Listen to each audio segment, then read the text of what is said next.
Just a minute, ladies and gentlemen. I think something is happening. I defend my family. I think I do a pretty good job of defending my family. Yeah, my sister, bless her heart, she's as loyal as the day is long. The boss, the legacy's thick. Angel Gotti in the game. Yes, she move like a brick. Daughter of the Don, heart pure, never phony. Build her own lane, got respect like a trophy. Loyal to the bone, she don't switch, never fold. Truth in her tone, everywhere she say bold. Protecting the name with the fire in her chest. My father on her lips, she don't settle for less. From with Angel Gotti, light it up like fire. Mob to queen, take the hate up higher. Strong, sharp, real with a touch of grace. You feel the Gotti blood when she step into place. Loyalty runs deep, she ain't never alone. She got street sense and pride in her tone. Say what she feel, always bold, never sorry. Bow to the queen, we talking Angel Gotti. We talking Angel Gotti.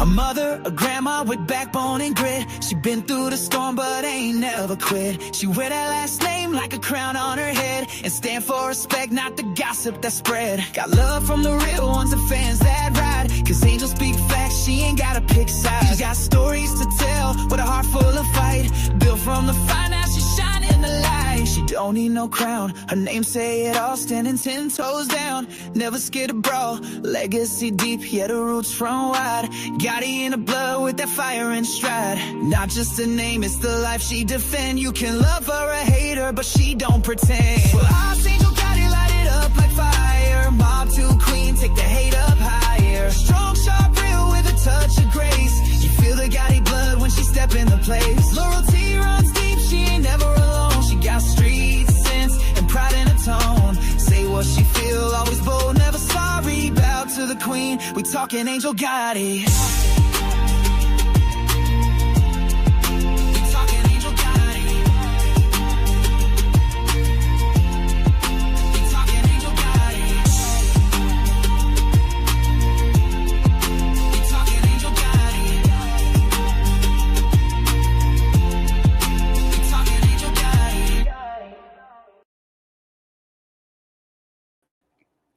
Hi, everybody. Can everybody hear me? Let me know if you can hear me. Let me take this picture down, this thumbnail. Thank you, Jerry. You made me look much nicer than I actually look. Okay, can everybody hear me? We hear you. Very good. Hello there, Dr. Jim. Oh, I muted you. I'm sorry. Hi, Dr. Jim. How are you? I'm good, Angel. Thank you for having me back. And I want to say the words of that song are beautiful. They're really beautiful. Thank you so much. That's I don't know who wrote that song, but beautiful words. Our friend DJ Kaz, he did. He wrote me or he made me about, I don't know, 8 of them. Nice. And so I'm trying to play a different one each time, but that one's my favorite. Beautiful. Just it's beautiful. Thank you so much. Thank you for coming back here. Yeah. Thank you. I want to ask you a few questions. First, when Jason asked you to come on here, right? It was a week ago. Jason was here. No, Wednesday, tomorrow, a week ago. Jason had said that that he had a friend, you, and that you would be willing to come on the show. And I was all excited and said I'd love to have him. And so then we had you on Sunday night. So that was Wednesday night. You came on Sunday night. At any time, did I ask you to come on here because I wanted to ask you about a certain somebody? No, I've never spoken to you before. Okay. So Sunday night when you were on here was the first time that I ever spoke to you. Yeah, I've never spoken to you before. I've never emailed with you before. Nothing. Okay. And did Jason tell you to come on here? Because I wanted to ask about another content creator on here. Absolutely not. Absolutely not. So I brought you on here because I really thought that we can have a nice conversation. I can ask you a whole bunch of things. It just turned out that I think it was like 38 minutes into the program where I asked you about being having an addiction, kicking, um, and let me mute this, kicking, drug addiction, and then are you really clean and sober if you're still drinking and smoking pot? That Right. was 38 minutes into it. Okay. I didn't bring you on here to discuss any content creators or anything. Everything was organic. Okay, right? Everything is off the cuff. Thank you. Okay, so let me just see what. Okay, so in 10 minutes, my friend would like to join. So anyway, Dr. Jim, I'm so there are a few people who were unhappy with some of the answers that you gave, some of the questions, and then some of the answers that you gave, I guess, bothered them. So they are questioning your credentials. Can you go over your credentials again? Yeah, I right now, well, I was conducting psychotherapy and group therapy for people with addictions for about 20 years. Hmm. I've worked in hospitals, emergency rooms, clinics, and so on. So, kind of in the trenches, seeing it all. And Hmm. I also had a TV show for 3 years on Connecticut cable here in the state of Connecticut, and that ran for. It was called Ask the Therapist, and so, some of the shows are still on YouTube now, so a person could go there and check out our shows. Kind of a similar format to this, where people would call in and we would talk about different topics and so on. And right Okay. now, I teach for Purdue University. I'm teaching people who want to be therapists. To want to conduct counseling, psychotherapy, and also people who want to work with kids and families who are on the spectrum. Okay. We talk about behavioral therapy. I'm also teaching introductory psychology to first-year college students at Western Connecticut State University. And matter of fact, I taught a class this morning, first day back for the new semester. I had 33 students there. And this is my third career. Okay. So you do know what you're talking about. These people who are these other content creators who are they think that they're smarter than you and they know more than you know. That's the point that I'm trying to get to, and I wanted you to repeat all your credentials because you know I brought a quack on. Somebody who doesn't know anything. Meanwhile, you have probably more experience than most people. Yeah. I attended it. I went to college the first time when I was 40 years old, and Right. I graduated from Post University in Waterbury. Then I went to with a degree in psychology. Then I went to University of Hartford on a 2-year full-time program called Clinical Practices in Psychology. I graduated from there, and then I went to Walden University, and I graduated there with a PhD in general psychology. So that's where I'm at. The thing is that when you are talking about delicate, complex things like addiction and treatment for addictions and things of that nature, or diagnosis of people, it's, sometimes people agree with you and sometimes they don't. They sort of, they disagree because they have some other experience or whatever it might be, right? But I'm sort of doing on here what I do in the classroom, like what I do with the students this morning, is I talk about the theory, but also give you the real lowdown, the clinical stuff that happens out in the field, what really happens, what people are really going through, what it's really like. So I throw in the clinical experience too, and that's really all I could do. Is give you the facts and figures and my own personal observations as well. Not everybody's going to agree because in psychology, it all depends on who you ask. I'll give you an example. Okay. If you said to me, Jim, you know, what causes depression? And I might give you one answer. All right. And then if you went to your family physician and say, hey, what causes depression? They're trained on a medical model. They're going to say, well, if you're depressed, you have an imbalance in your brain chemistry, right? You're low on serotonin, you're low on dopamine, things of that nature. So you need medication to, sort of bring those levels up, right? That's the medical model. If you asked me, I would say, no, that might be true, but we can use other methods beside prescription drugs, like a change in lifestyle, a change in diet, supplementation, exercise, fresh air, change in attitude, meditation. Now, these things seem to work far better than the medications, because most people who are taking medication for depression are still depressed. Those kind of chemicals, in my opinion, are not made to be put in your body. Maybe for a short time if you're really up against the wall, So if you asked a behavioral psychologist, they say, well, it has a lot to do with your environment. You're depressed because of your environment. You have to change your environment. If you change your environment, you'll feel a lot better, right? Mm-hmm. So it all depends on who you ask, and it all depends on also what type of answers the person who is listening is looking for. If you don't fill up their boxes, right? Check their boxes, saying, well, this is all BS. So it all depends on who you ask in psychology. You're going to get different answers. You're going to get a different answer from the psychiatrist. You're going to get a different answer from your family physician. You're going to get a different answer from a psychologist. Nobody really agrees. Okay. Do you want to get some water?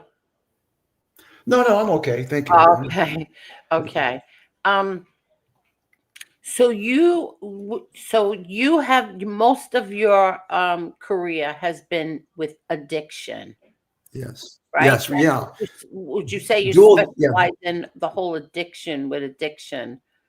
Yeah. But you are knowledgeable in other areas, like how about go ahead. I'm sorry. I mainly dealt with people who are dually diagnosed, meaning they have a mental health issue that predominates, and then they also have an addiction, whether it's cocaine or alcohol, or whatever it might be. Okay. And I worked extensively in what's called IOPs, intensive outpatients, where people would come in for 4 or 5, 6 hours a day. And we have all these things we discussed and all these techniques we would go over and try to keep them clean and sober. And this is really my background is people with addictions. As a matter of fact, for example, in the clinic I was working at for 8 years, next door was a church. And in this church at 7 o'clock every night, they had AA meetings. So I would have my group therapy from 6 to 7, relapse prevention for people on drugs, people taking liquor, people taking whatever their addiction was. And I would take them next door to the AA meeting, which is a whole different philosophy. Right. And which says that, look, you're powerless over your addiction. You have a disease. So everything that's happened to you since you've had this disease is really not your fault. Whereas I'm kind of saying the opposite. I'm saying, no, listen, everybody has choice.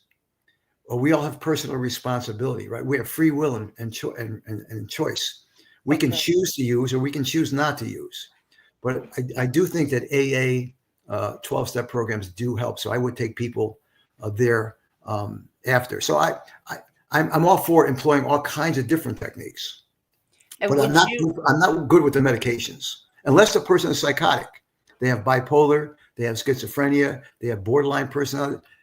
In those instances, the medications could help clear up their thinking and their mood and things like that. But for just everyday people walking around with a little bit of anxiety, a little bit of anxiety is good for you. It protects you. When it becomes excessive and you have negative effects in your life because of your anxiety, that's when it becomes a problem. Remember, here's something else I'll say that's controversial. We don't cure anybody. I've never cured anybody. Your psychiatrist has never cured anybody. Your family's physician has never cured anybody. The word we use is stabilize. If you have bad anxiety, you're not going to talk to Jim Julian for a couple of months and I'm all better now. I feel great. We teach you how to manage your anxiety so you can live a fulfilling life and live your life. We teach you how to manage it. You're still going to be an anxious person, but you'll know how to get by. You'll know how to manage it. Okay. Wow. And what about other areas like online bullying? You have any experience in that? Cyberbullying and stuff like that. You have any experience in that? I haven't really treated anyone who's come into me and said No, but I cyberbullying. mean, you understand. I mean, I understand what it is. okay. Yeah, in my career, I dealt mostly with adults. I really didn't get into talking with kids or adolescents much. Right. A few. Right. So the adults probably were not going to get bullied online, but bullies have always been around. No, adults do get bullied online. They do. I know that. Yeah. But the adults, bullied the online, adults do. especially But not women. the kids are, I think, yeah, they got a problem with that too, I'm sure. But the kids are the ones that are really suffering on that today because they don't have any other outlets, Okay. But yeah, but bullies have always been around, whether online or in Yeah. person. Yes, without a doubt, they have.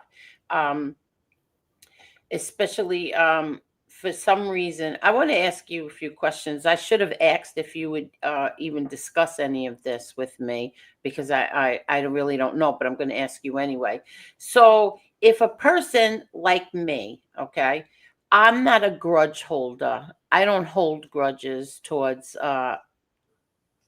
things that people do. It's just not a thing that if somebody says, "Look, I'm sorry," I'm like, "Okay, no problem. I'm over it." But I get ridiculed for that. I get ridiculed and said, bullied. I wouldn't say, well, I don't know what to call it. Picked on, maybe. I don't know. They put up thumbnails of me. They have to do shows about me because I'm not a grudge holder. And they can do, there's content creators on here who have went after my kids, went after my brother, went after me, went after my father. And I don't hold a grudge. They'll come and say, "Listen, I'm really sorry. I took it down. I won't do that." And I'm like, "Okay, no problem." So I get ridiculed and called a doormat. What do you say to that?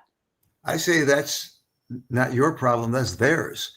I think it's a great trait to just, okay, Jim, we had this, Angel, you and I had this little argument. We discussed it. I'm good. You good, Angel? Jim, I'm good. Let's move on. Let's continue. Because listen, holding grudges, hating people only affects you. Only takes away, only burns up your psychic energy and things of that nature. To be able to move on is great. And I want to do that too. Sometimes it's difficult to do, but if you can do it, I think it's fantastic. And it would be really the other person's problem, not yours. So it would be the other person who can accept that I can forgive somebody and move on, not them, but somebody else, a stranger. Exactly. So it's that person's problem that they can't accept Right. that I'm okay and I moved on, and that person has moved on as well. It's just you over here who sits there and is a little bitch about it. Remember, when you're not doing something the other person wants you to do, Mm-hmm. they're going to criticize you. They're not going to say that directly, but Angel's not doing what I want her to do. She's not saying what I want her to say. Therefore, I'm going to retaliate against her. That's what it is. And what would you call those people? I would call those people immature. Oh, really?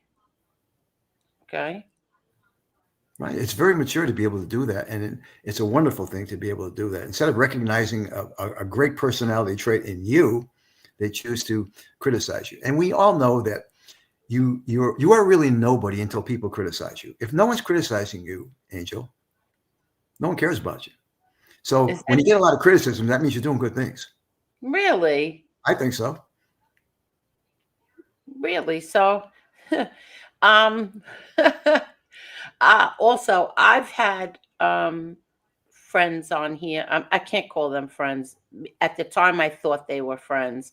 I've had somebody on here who I supported, I defended, I was ridiculed for defending this person, and all this person did was lie. Lied to me, lied to the people here, um, basically lied about everything, got caught in every lie too. And um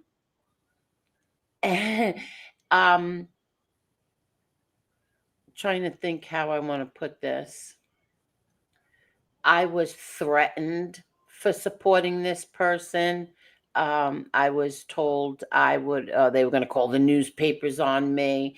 And so when I've had enough, it's up to here. And I say, you know what? No more, no more. I don't want anything no more. I'm done. I want to walk away. I want to a clean slate. And I get ridiculed for that because I throw my friends under a bus. What do you say to that? I say it's your choice, and I say that you're right now. You're on a podcast. Many thousands of people are watching you, listening to you. Mhm. You're not going to please everybody. You can't please everybody. There's going to be people that like you, and there's going to be people that don't like it. It's just the way it is. You're going to be criticized by maybe your friends or maybe your family. I don't know, Mhm. but that's just the way it is, man. That's just the way life is, and that's why it's a great trait to be able to say, I'm okay, you're okay. Hey, listen, if you don't want to talk to me or whatever, that's fine, but I'll be here. If you want to get together again and discuss this matter and, water under the bridge, let's do it. But until then, I'm here. I'm not going anywhere. You're always going to, when you're popular, when you got something good going, you're going to be criticized. That's just the way it is. That makes sense because I've changed this whole channel. I wanted to, I'm starting to promote the videos, promote the channel, and I'm being accused now of buying fake bots. I'm being accused of buying likes now. And I'm going to show a video later on where that's absolutely not true. So you're just saying that this is par for the course. This is, this is what the people are just going to do because what? They don't like it. It's a product of success. When you're successful, people are going to criticize you. If no one criticized you, then I'd be concerned. If you said, Jim, I've been doing the show for so many years. Everyone loves me. No one ever had a bet. There's something that maybe people aren't really listening to you, or maybe people aren't really, taking you serious. When you're not doing something that a person wants you to do, or you're not speaking the way or about someone that they think you should be, the words you should be saying, and you're not doing that, they're angry with you. So they're going to lash out and they're going to criticize you. And that's the way it is. It was and always will be. Also, I choose not to, when I see that somebody is going to do a show criticizing me, I choose not to watch it. So I won't watch, like say, 2 shows were done about me yesterday. I wouldn't watch either one of them, right? Don't waste your time. Why am I going to upset myself? Don't waste your time. Don't waste your mental energy on what they want to talk about. Okay. 100%. And then today I heard a former friend who I sat here, supported, and got ridiculed and abused over, restreamed one of those bad shows yesterday. So if I choose not to watch that, and that's me, I choose not to watch it. I'm told, people are told, God, people are being told I'm a liar. I really do watch it. Why would I lie? I have it doesn't make any sense. If it doesn't make any sense, it's not true. But why would you use your psychic energy and give your time and your life's energy watching something like that? If they want to criticize, let them criticize it. Hey guys, have at it, man. Yeah. I'm a big girl. I could take it. Say whatever you want to say. Exactly. Also, when you met Jim the other night, what did you think of Jim? Did you watch the show afterwards? Did you? No, I actually went to sleep at 11:30. No, but you talking about the guy who used to play arena football? Is that the guy? Yes. Well, I think he's a little off center, but he seems like a funny guy. Okay. So he's just a funny guy to you. You didn't get, because there were people who said, he doxed him. I didn't think he doxed you. Did he dox you?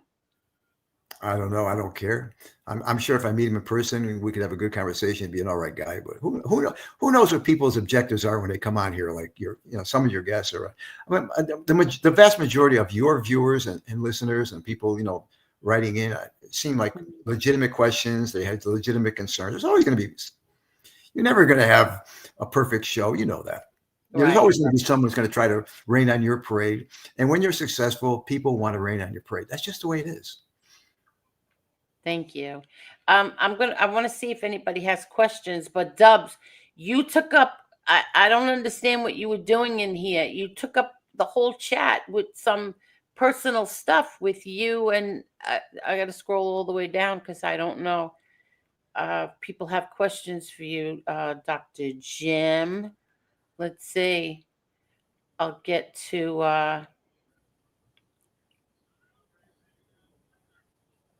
okay, let me see. I'm trying to scroll down, but Dubs, I can't believe you did this. Hi, Hotspot. Let's see. Do me a favor, Dubs. Don't do this anymore when you're having a conversation. Bring it somewhere else, please, because you have the whole chat is about your personal stuff. Hey, Sydney Shepherd, how are you? Hey there, my joy.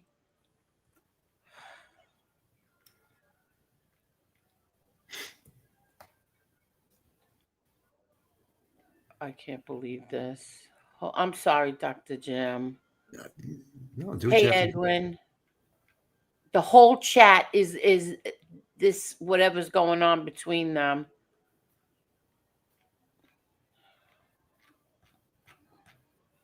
Hi there, Leanne. Hi, Alana. Hey, Tommy Real Deal. Hey, Kathy. Hey, Leanne. I don't know. Let me go from the other side. Does anybody have any questions for Dr. Jim?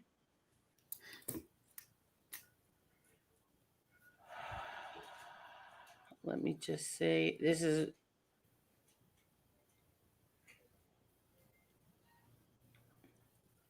okay. Angel, hope you are doing well. I'm just waiting for someone else to come. Let's see. Jason is here. Oh, hi, Jason. Hi, Jason.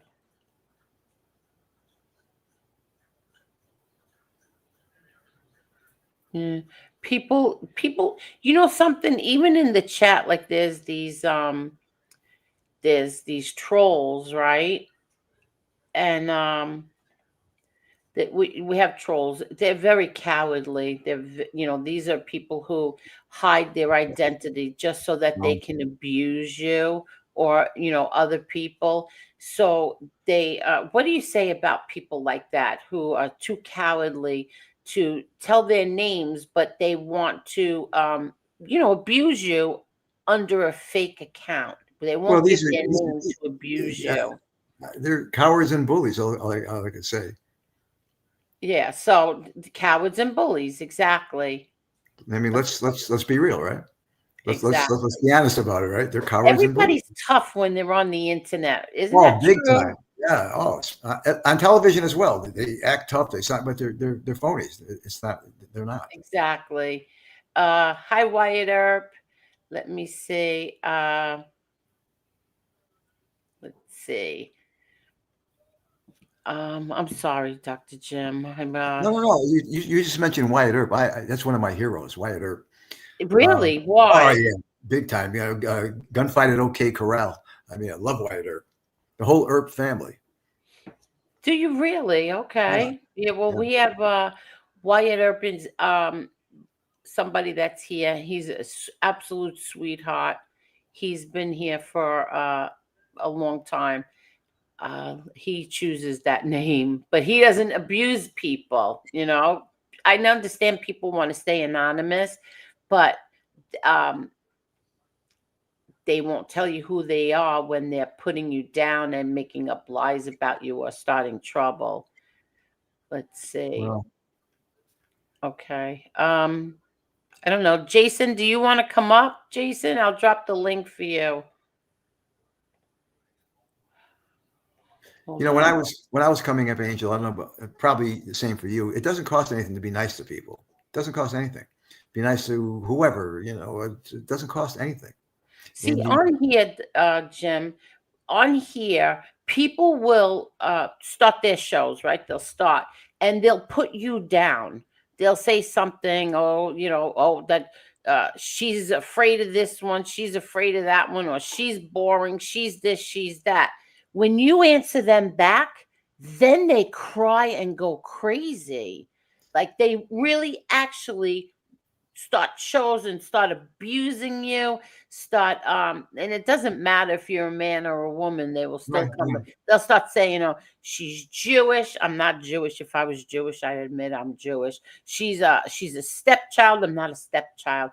Her brother's this, her father's that. This is what these people do. Simply because you answered them and said, no, that's not true. That's a lie. Or you're talking about me. What about you? They will attack you, even though I don't do that. Yeah, when you're in the public eye, that's why no one people don't want to run for public office, good people, because they have to go through all this BS. Same thing. All the lies, all the accusations, their family gets dragged through the mud, all the whole thing. And the really, really smart people who should be in politics say, you know what? I'm not going to put my family through this. I'm not going to go through this. It's a tough game. It's a really tough game.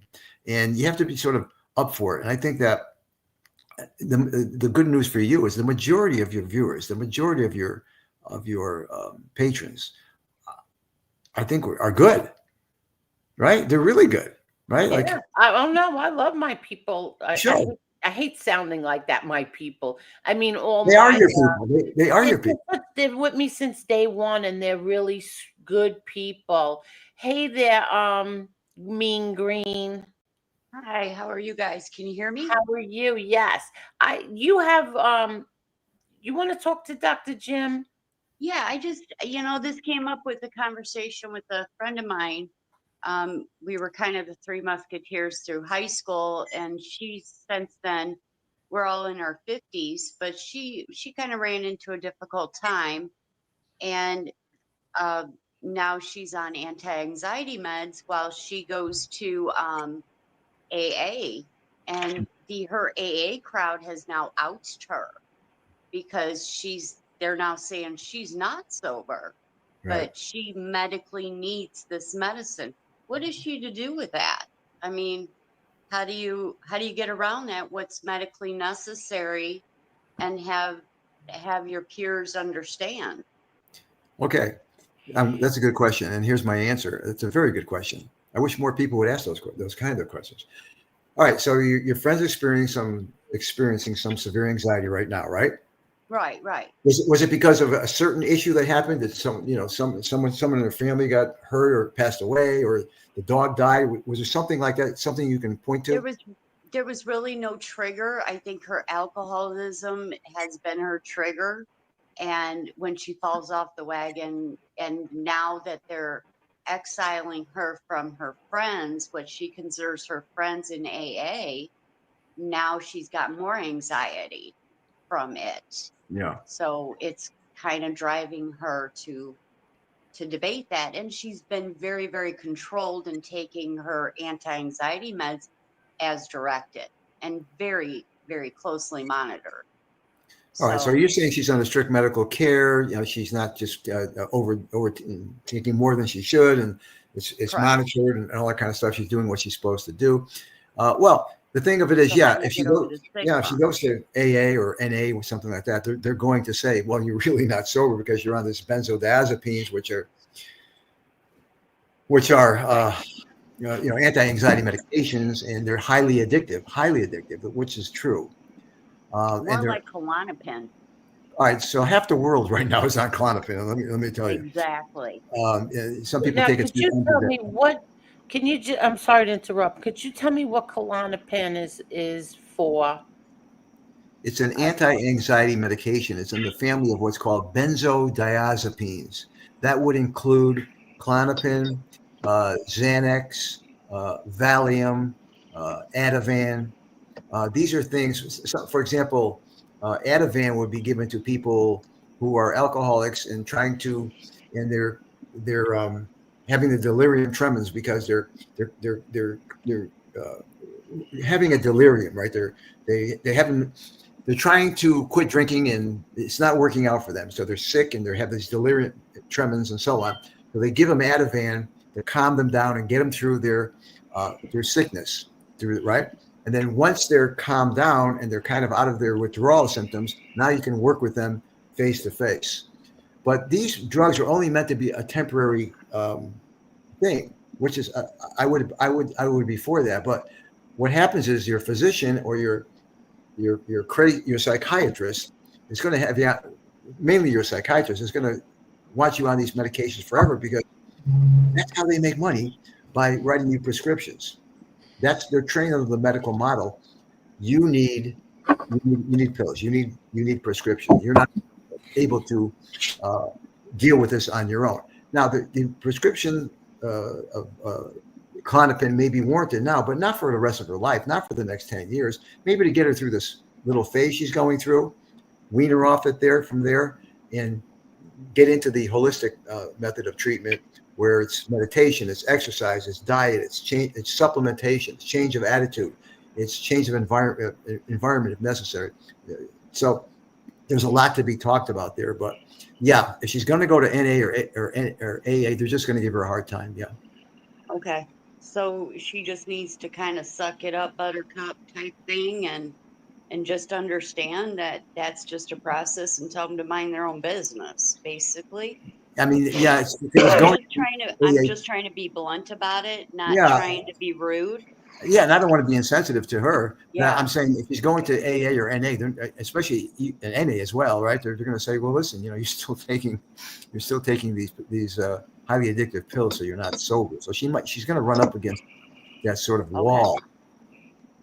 All right, I'm just curious. I thought I'd ask. Thank you very much. It was a very insightful response, and I'm glad that you're thinking the same line I am. That she's just going to have to, say this is the way it goes, and if they stay, they stay. If they can't be around it. Yeah, for anybody who hasn't been to AA meetings, basically the premise is I'm powerless over my addiction. You have to say and declare, I'm powerless over my addiction, and I turn myself over to my higher power. Now, your higher power might be Jesus Christ, it might be Buddha, it might be the universe, whatever. But you turn yourself over to your higher power, and you declare that you have a disease. This is a disease that I have. So they go from there, and then you have to do certain things in AA. You have to stay sober. You have to make amends to other people that you've hurt over the years because of your addiction and various other things you have to do. It's 12 steps. They take a few years to accomplish. But I have to say that AA has helped a lot of people who got into the program and worked it. It has helped a lot of people. Yeah, it's helped her quite a bit. That's why I don't want her to lose her friends from it. Yeah. So Mean Green, to tell Dr. Jim the experience that you have with children, helping the DA. I used to work for the government years ago, the state usually, and I used to talk to the children, and I'd keep them busy while the attorneys would question them to get just truth, and it was just a distraction. But I was 17, 18, fresh out of the military, and I could relate to little kids. I was still babysitting a lot for these attorneys even. So my job was to distract them so they didn't have to think when they responded to the answers of the attorney. And then if we went in with the judge, it would be the same thing. I would be the distraction, so that if they were 4, 5 years old, I don't think we questioned anybody under 3. Mhm. And 3 was really iffy, but 4, 5, 6, 7, it was my job to play with them. And then the attorneys would just come and question and then tell us, and write down the notes and decide whether to prosecute or not and Right. how far to go. So, and that was back in the early 90s. Yeah. Mean Green. When I was questioning you Sunday night, I was trying to.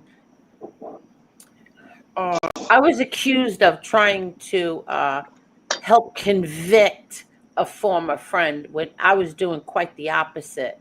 So I just wanted to clear that up. I just remembered that. I wanted to clear that up.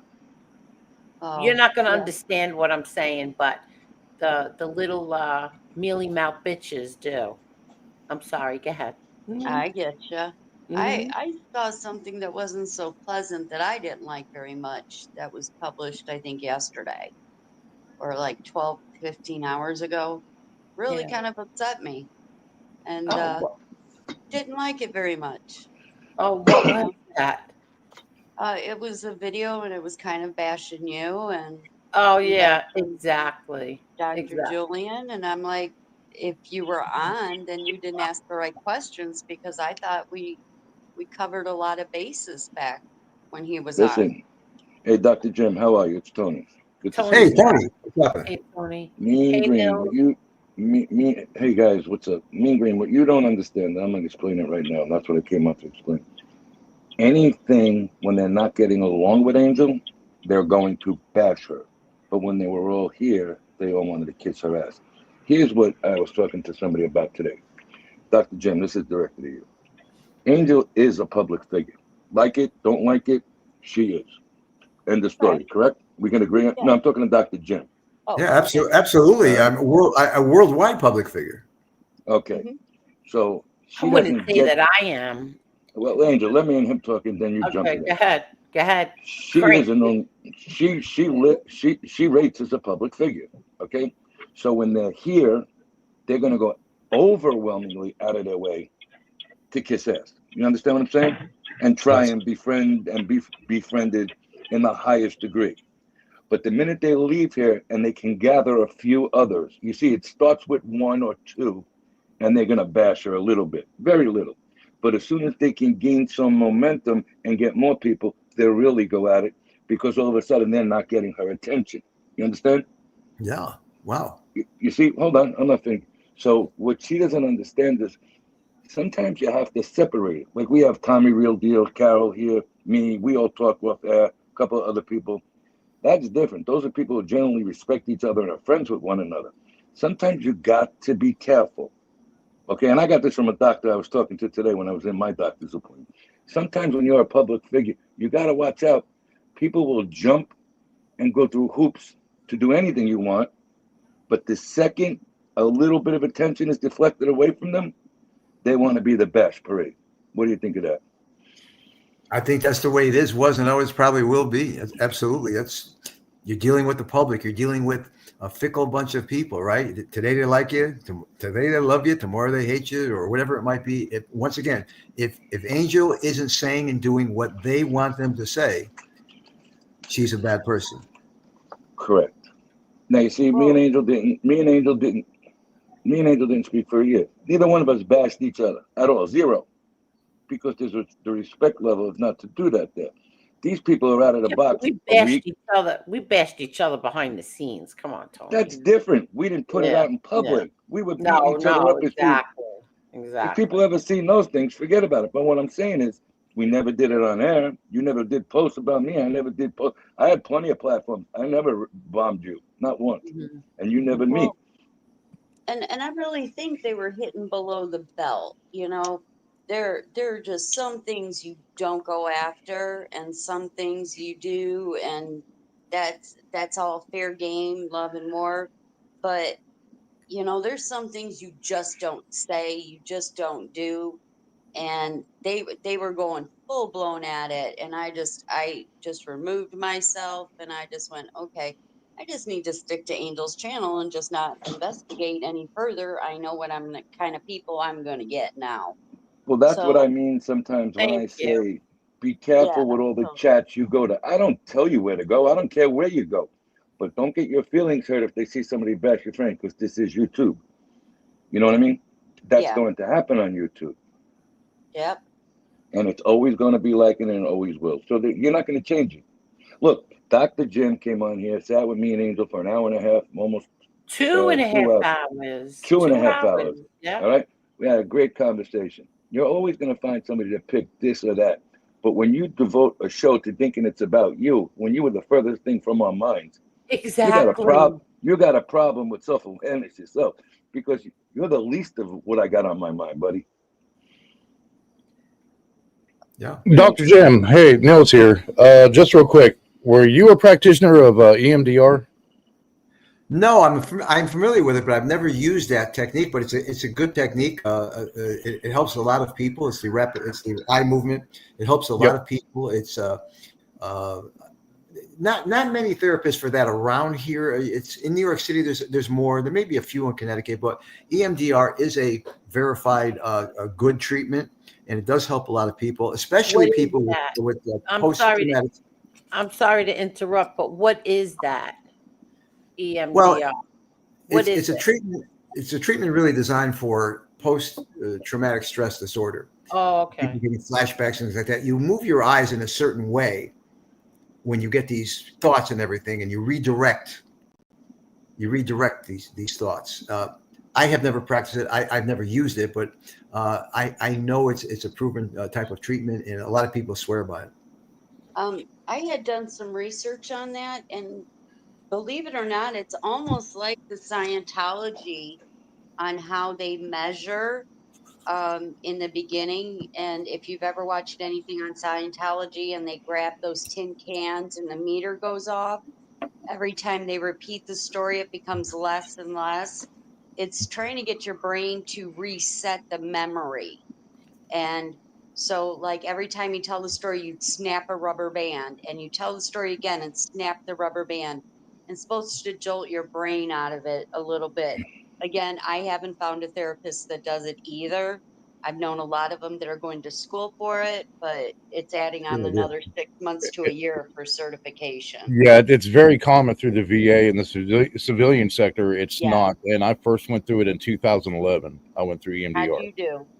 Absolutely, it's a miracle therapy. I mean, that's Is it? what you told me before I went through it, and it absolutely works. So how it basically, in a nutshell, how EMDR works, like Dr. Jim said, with the rapid eye movement, is first they secure a happy space, a good recall, a good memory recall that you have, and by the senses, by what you smell, and they lock that in. And then when they start going through these traumatic events and the recall and all this memories, which is not the same as flashbacks, they use that rapid eye movement. So basically it's telling your brain you recognize that, but you don't react emotionally the same way. You get locked into the wise mind portion of that, and it's absolutely an amazing treatment.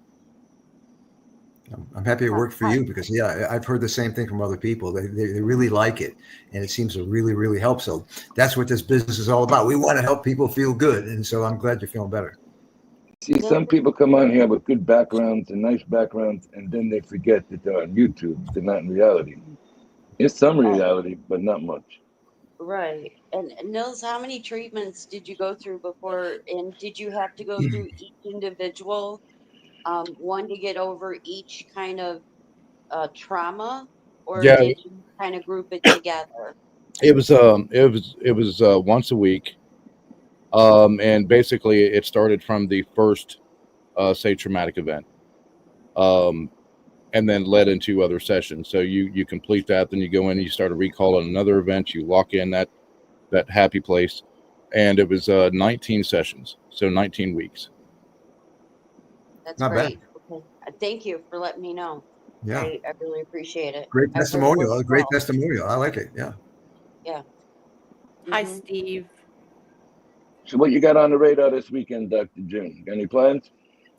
Well, I'm thinking about going Friday night to Mulberry Street. Oh, Yeah, sounds good.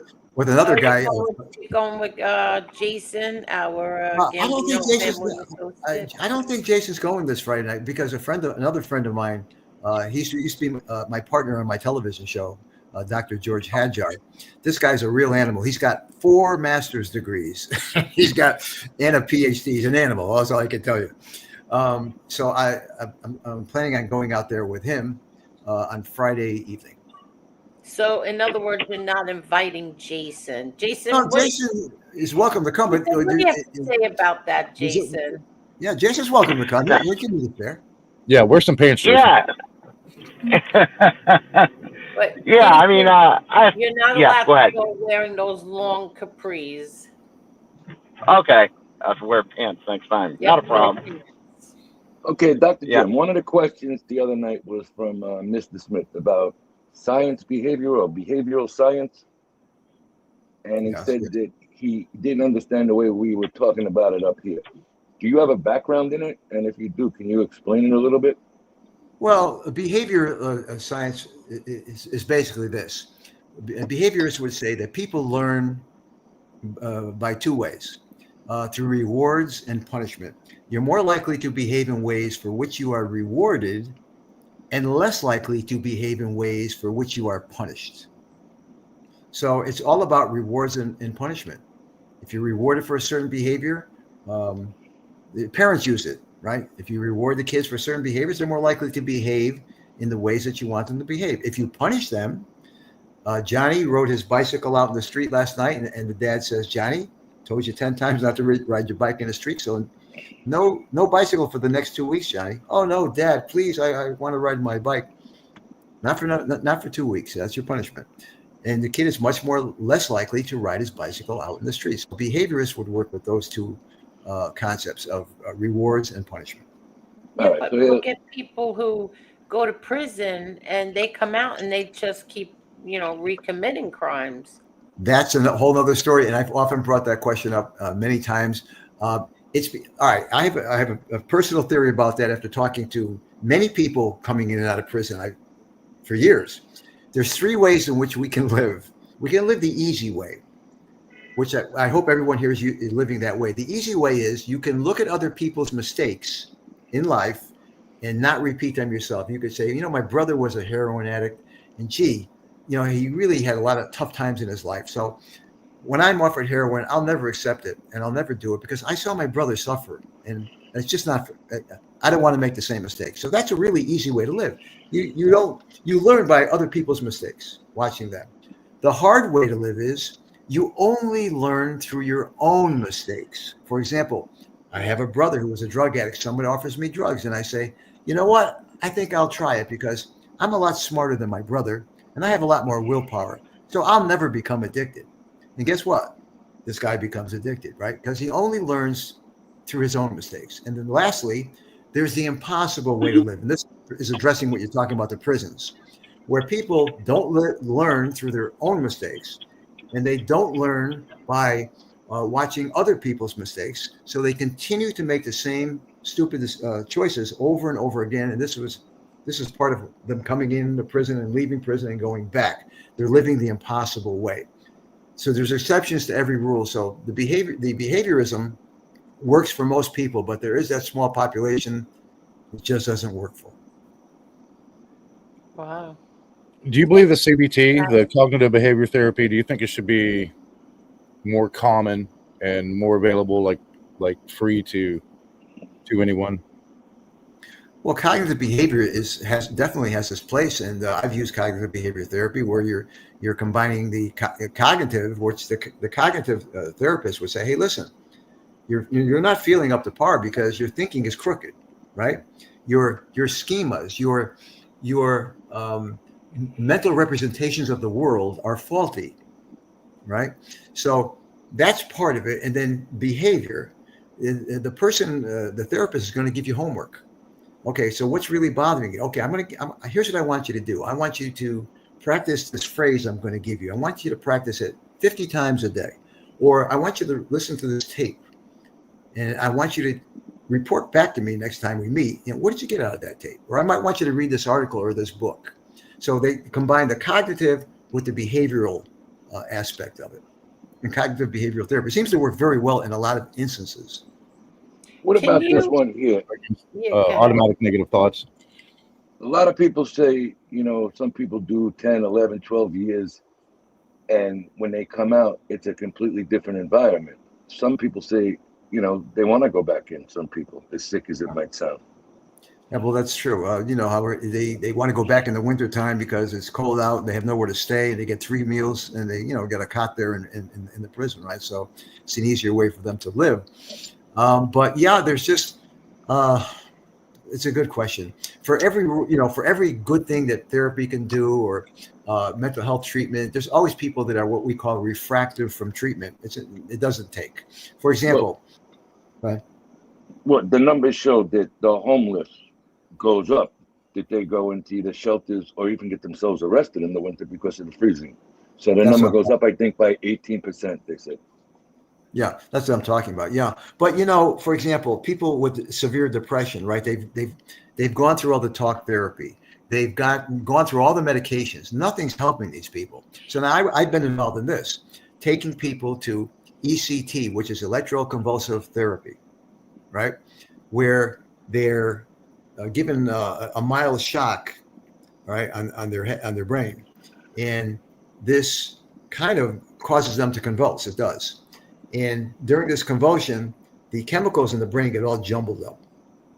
And it seems to give people relief who are what's called refractive to treatment. All the other treatments have been tried and nothing helps their depression at all. But this ECT does seem to help for some reason. Now, we don't know why, but this electroconvulsive therapy does seem to help. So this, once again, is a last resort, but there are people who do not respond well to talk therapy and do not respond well to medications.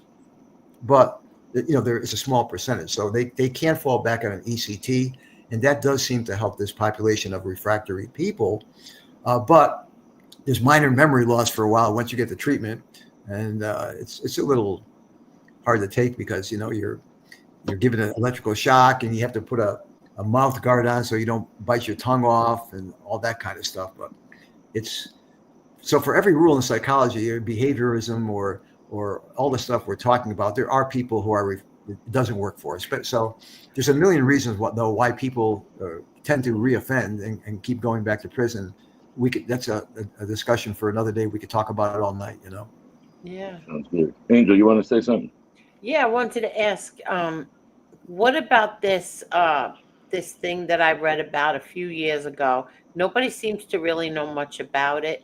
Some kind of um, toad venom or something, and it gives you a life altering experience. Do you know anything about that?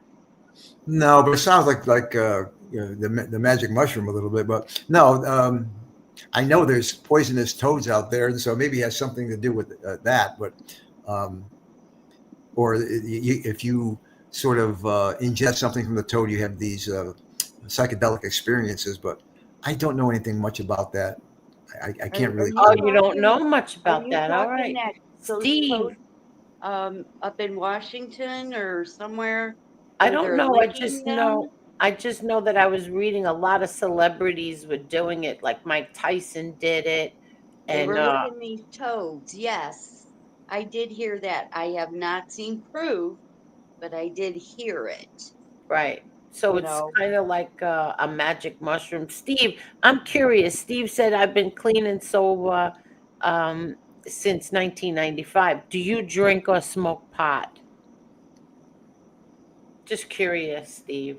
When you say you're clean and sober, what clean and sober really means? now Does anybody else have any questions? Yeah, I'm waiting on Carol's answer. Carol Mijo said, I know someone who had electric shock treatment and they were never the same. And she said they were all bad results for that person. What do you think about that? I never had the experience. I took quite a few people to what's called the Institute of Living in Hartford and other places for the treatment, and I never really had a person right after the treatment. There's some memory loss for maybe a half an hour or so. Like, who are you again? I said, oh, I'm your therapist. Oh, I don't know you, but then it comes back to them. But they seem to say they get relief, and many people swear by it. Now, I never had a person who complained like that, but once again, I'm sure there are people that maybe it didn't help. Not every treatment is going to help everyone, so it's like you could All right, just, as a I have a therapist, you could just do the best you can. okay. I got a question. I seen some people. I was sent some clips saying that not only on this panel, but when people are on other panels, if the person comes on a panel and tells you about a major problem in their life, don't bash them. But I don't believe anybody was bashing the person. We were trying to ask and trying to help and solve the situation. If you don't want to talk about the problem, you shouldn't bring it on social media at all. It's my feeling. Well, I don't. I mean, you mean a mental health professional was bashing this person? No, Or no, just, no. Somebody would have a problem and come up on a panel like this and discuss it openly. But then, if anybody on the panel would ask questions back or try and get the answer out of the person, it's considered bashing. How is it bashing if that person brought it onto the panel? Right. Well, I mean, trying to help. Right. Well, yeah. Once again, it's tough with the public because you can't please everybody. It's like being a waiter or a waitress. It's like you can't please everybody. You could be the best waiter, but somebody's not going to like you. Whatever it might be. And if you're a public figure, you're an open target. Like so, Angel. Oh, absolutely. You gotta. You're easy to criticize, Angel. You're a public figure, so it's like let's get her. She handles it. She handles it well. She doesn't want all the bullshit no more. She doesn't want all the bullshit no more. Right. Exactly. So you got a beautiful show here.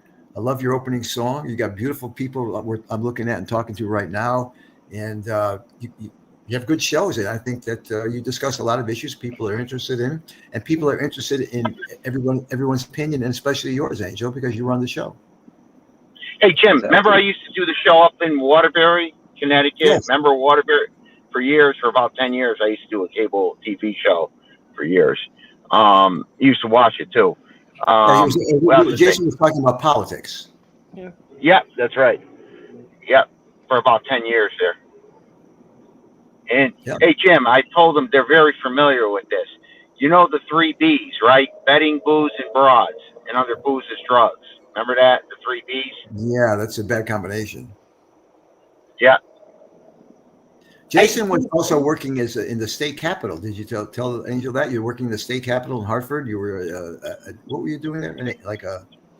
Yeah, I worked for the House Republicans up there, and this was in college. I worked up at the state capitol, and I worked for the public health committee. I was an assistant clerk. You typed up bills, stuff like that. Did a lot of typing, answering phones, stuff like that. And I did that for about 3 years. Well, it was a sessional job, so it was 3 sessions I did it for. That was back in the early 2000s when I was in college. And then I have Jim, too, I have a master's degree, too. And so I was going to say I have that. And I'm trying to think what else, too. I have the real estate business, and then I do all the career work. I got like Lyft and Uber. So I got a couple of things going. Yeah. No, you're a busy guy. I know it. I know you're like when you see Jason in the car now, he's making deliveries. He's picking up people, taking them to the airport and things of that nature. Right, Jason? Yeah, exactly. It's good. It's good money and do that plus the real estate. So I do pretty well. I have an LLC for the real estate, an LLC for this. And I have the LLC. I have some investments. I take the money I save, I invest it. So I do, I do pretty well. I built up a nice income stream. Yeah. So are you a limo driver, Jason?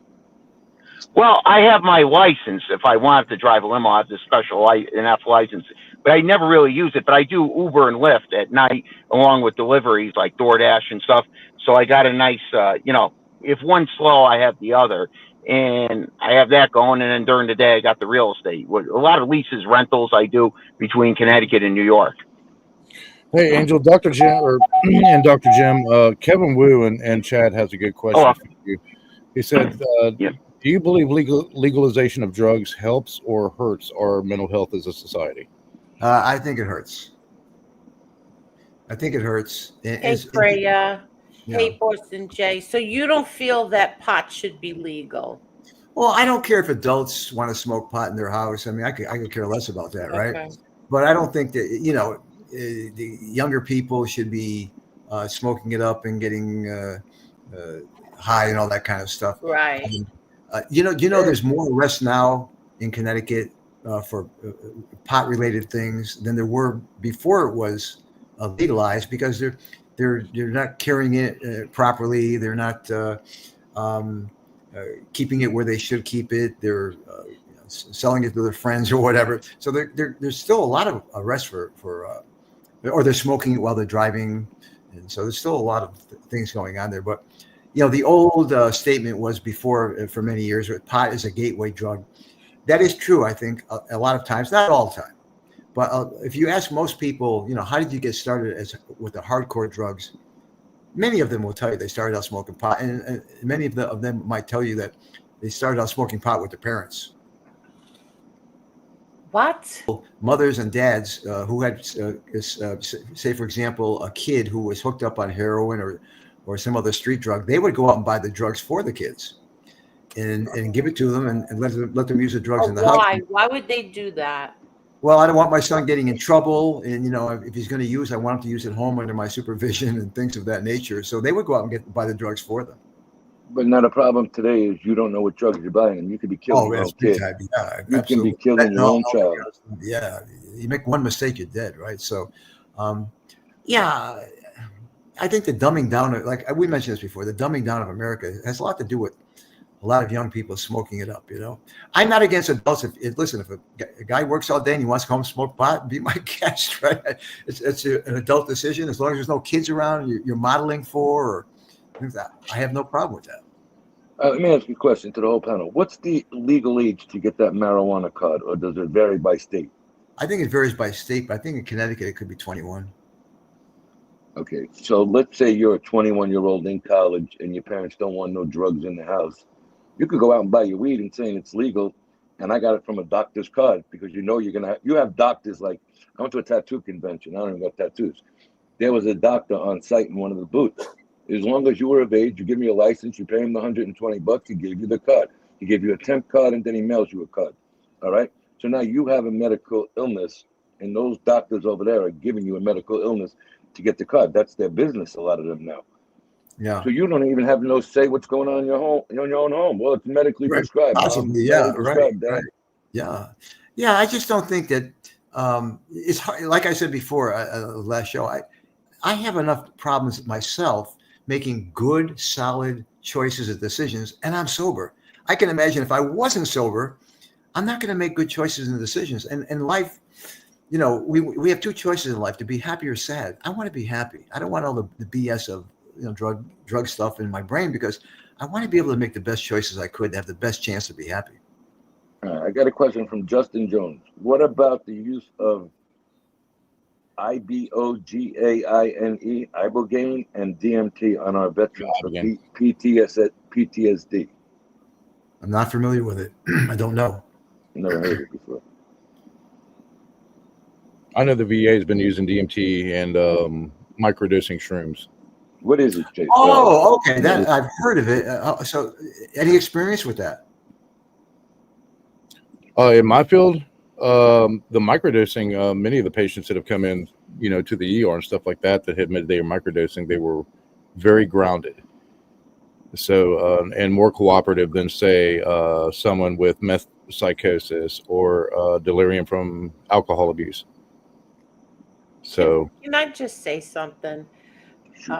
And I don't even know why I'm going to talk about this again, but I have a problem with people who turn to drugs and alcohol, because I've gone through some really serious. I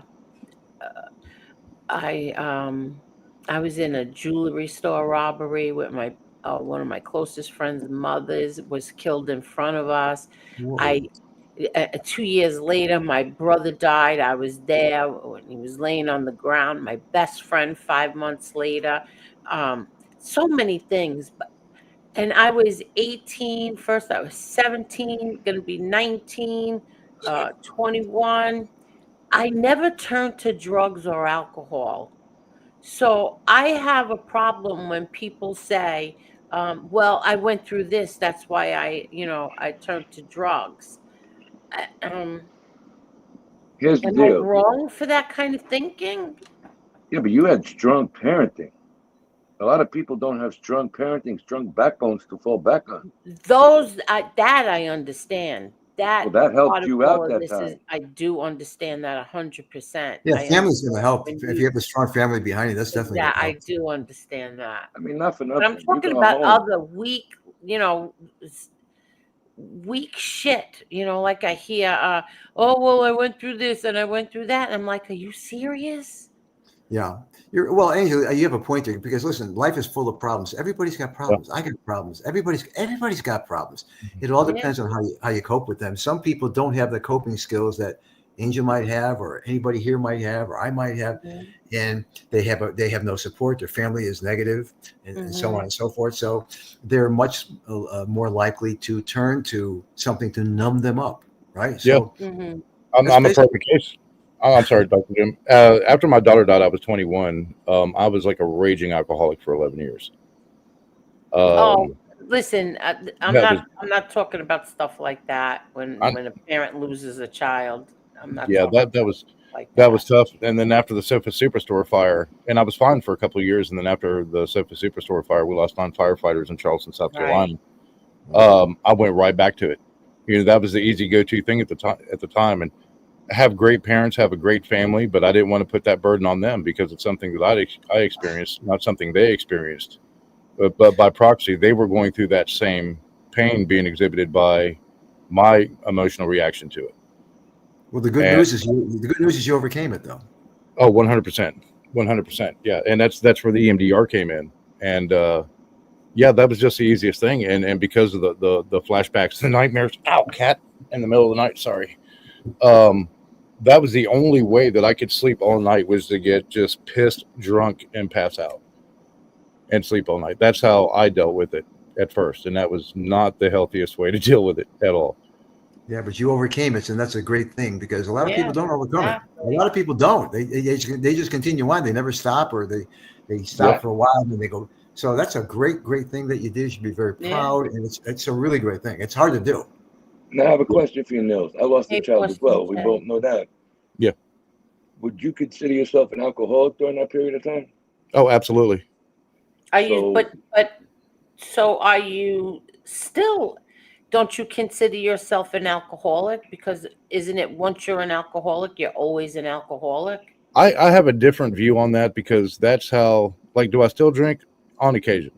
On occasion now. But I was drinking, 7 to 9 liters of liquor a week during that time period, especially for the 18, 19 months that followed after the Sofa Superstore fire until one of my friends, he's a firefighter as well. He said, dude, this is not you. Something's wrong. Nils, thanks for answering that, man. That takes a lot, because we trying to just figure something out and what people's views are on themselves. Yeah. So do I consider myself an alcoholic now because I still drink? No. In our field, is that still considered an alcoholic? Yes. So yeah, I thought that, you're always going to be an alcoholic. You're going to be like, even though you're not drinking anymore, you still consider yourself an alcoholic. Hi, I'm an alcoholic, and I don't. I've been sober for 10 years. Yeah, it's those labels. I have a different view on those labels. Like, the Army trained me to kill. And went over to I was deployed 3 times, did what I had to do, but that doesn't make me a killer. It just makes me trained to kill. Today. I don't do it anymore because I've been out for years. So, but that doesn't mean today, that I'm a killer. I'm curious what Dr. Jim has to say about that. Well, every situation and every person is unique. Every situation is unique. Really, any kind of say, for example, using alcohol. You're an alcoholic for sure if you're drinking now and you're having negative life effects. But if you're not having any more negative life effects, so let's say, for example, you kind of beat it, right? And then you say, well, every once in a while I enjoy to, I don't know, have a beer and watching the New York Jets. I don't know, right? But that's where I stop. So you're really not having any more negative life effects, right? Your life is going well. You're not having arguments or having contact with law enforcement because of your drinking, right? No, right? All right. So So, I mean, correct. so you're like a success story, really. I mean, this is you're a real success story. You have a fantastic background. 3 deployments. Oh, that's like unbelievable. I mean, some got to give somewhere, right? You need a Yeah. little. So I think this is great. You have a great story. All right, I got a question from Happy Caffeinated Couple. She said, would you ask the doctor to discuss NPD, narcissist personality disorder, and best way to interact with someone who has NPD and also Oh, good luck, man. BPD, borderline personality disorder? Yeah. Best way to interact. That's a tough one. People with borderline personality disorder, a lot of problems with stormy interpersonal relationships. Borderline personality disorder, stormy. A lot of police contact. A lot of always wanting to change vocations. Today they're selling cars. Tomorrow they're farming. The next day they're always changing jobs. Constantly. But the essential feature of a person with borderline personality disorder is an excessive fear of abandonment. Jim, everybody in my life has left me. And now, how long are you going to be working here? You're going to be my therapist. Are you going to be here for at least 5 years? Okay. Well, I don't know. But then you're going to leave me like everybody else. You must be no good too, right? So that's the borderline person. Very hard to deal with. Okay, there's another good question though. You just said it. There's a lot of people now in the medical world. They've changed from private practices over to groups. You know what I mean? There's a lot more groups that have multiple doctors instead of private practices. You get comfortable with a doctor after a year and a half. You can walk in and you're assigned a completely different doctor that you may hate, and he might not like you. She may not like you. How do you deal with something like that? Go find that doctor, but then you have a problem. Well, yeah. The thing of it is, as a say a medical professional, or even in my case, as a psychotherapist, people are going to come in to see me for any psychotherapist, and they're going to say to me, say to this therapist, my husband doesn't like me, he's mistreating me, my dog bit me, my family really hates me. And then you talk to him for a while, and guess what? You don't like him either. So the thing of it is, you have to compartmentalize all this stuff as a professional, right? You have to say, okay, I really don't like this person I'm talking to, but I'm not going to like everybody. And you have to compartmentalize that and give that person the best chance of you. In other words, I'm going to do the best job I can for this person, even though I don't really like them, but I'm going to do my job, and I'm going to do the best job I can. And it goes the other way too. I mean, I've had people with borderline personality come in for one session and everything went well, and they come back the second session and say, Jim, I don't want you as my therapist anymore. Mrs. Jones, you don't want me as your therapist anymore because you don't ask the right questions. Okay, Mrs. Jones, I'm sorry about that. What questions would you like me to ask? You tell me. You're the doctor. And the next thing you know, she's slamming the door and walking out. So, all right, Dr. Jim, we got a question from Kevin ways. Wu. He says, one last question. Doctor, I feel that Adderall is overprescribed to very young kids now. ADHD seems to be like the common cold. Do you think this is a real issue, or are we misdiagnosing children today? I think it's a real issue. I think they're overdiagnosing the problem. I think, especially in schools where teachers have, in the big cities as well, where they have 40 and 50 kids, or 30 or 40 or 50 kids in the classroom, and 5 or 10 of them are making everyone else miserable. So they get them evaluated for medication. They give them the medication, they quiet them down, and their job is easier. I don't blame them. Their job is now easier. So kids are getting diagnosed and too much. And yes, the Adderall, like we said before, is not a sedative; it's a stimulant, and it helps the kids focus better and calms them down. It seems to calm them down, but there's too many kids taking it. Well, let me ask you a question. I had a former friend who convinced the doctor that he had ADD, convinced him, and he was prescribed, I'm not sure if it was Adderall or another brand of that, There's other ones, yeah. like that. What do you think of that? Like a 40-year-old man convincing a doctor that he has that, and that person would be up for days. Well, I've had that experience. It's people who say in their 40s or 30s or 50s come in and they will tell you that I was never diagnosed. I've been living with this ADHD for 30 years. I was never diagnosed. I never paid any attention to it. I now I see from reading and so on. I have this, and I want help now. I was just never diagnosed. Right. So that's basically where they're, I think, coming from. But yeah, so it does seem to help people focus better. And if that is the case, and the person really truly does have ADHD, and it's not a behavioral issue, instead, if it's helping them, then I would be in favor of that. Can you? Although I've had some occasions where the parents brought the kids in, got a prescription for the Adderall. It's a stimulant, remember that. And then they didn't give the prescription to the kids. They used it themselves. They crushed it up and were snorting it, and really used the kid as a proxy so they can get the stimulant. I've had cases like that too. Can you tell us? Especially college kids. Can you tell us? Excuse me for 1 minute. Hey there, Mikey. Excuse me for 1 minute. Well, Jim, the fake shrink. Well, then we'd have to do it. We'd also have to bring up what my 2 former friends did as well. Do you want to do that? Sorry, go ahead. Go ahead. I'm asking me? sorry. I think you can help us explain the difference between Concerta and Adderall. Difference between Concerta and Adderall. Concerta, I've heard of. I'm sorry, I don't know. I know what Adderall is and what it does, but Concerta, I'm not sure about that because I don't prescribe. So I couldn't tell you. Okay. But someone said narcissistic personality disorder as well. Narcissistic personality disorder is very similar to antisocial personality disorder, where they violate the rights of other people. It's all about them, and they will do anything in the world to get ahead. They will violate your rights. They will walk all over you. They want to get ahead, and they want the spotlight to be on them. Yeah, like HPD. Yeah, histrionic personality disorder. Yeah, that's another one. Generally, women have that where they're very boisterous and loud, and they've got the purple hair, and they want attention. Look at me, look at me. A histrionic personality disorder. Yeah. Yeah, we know someone like that.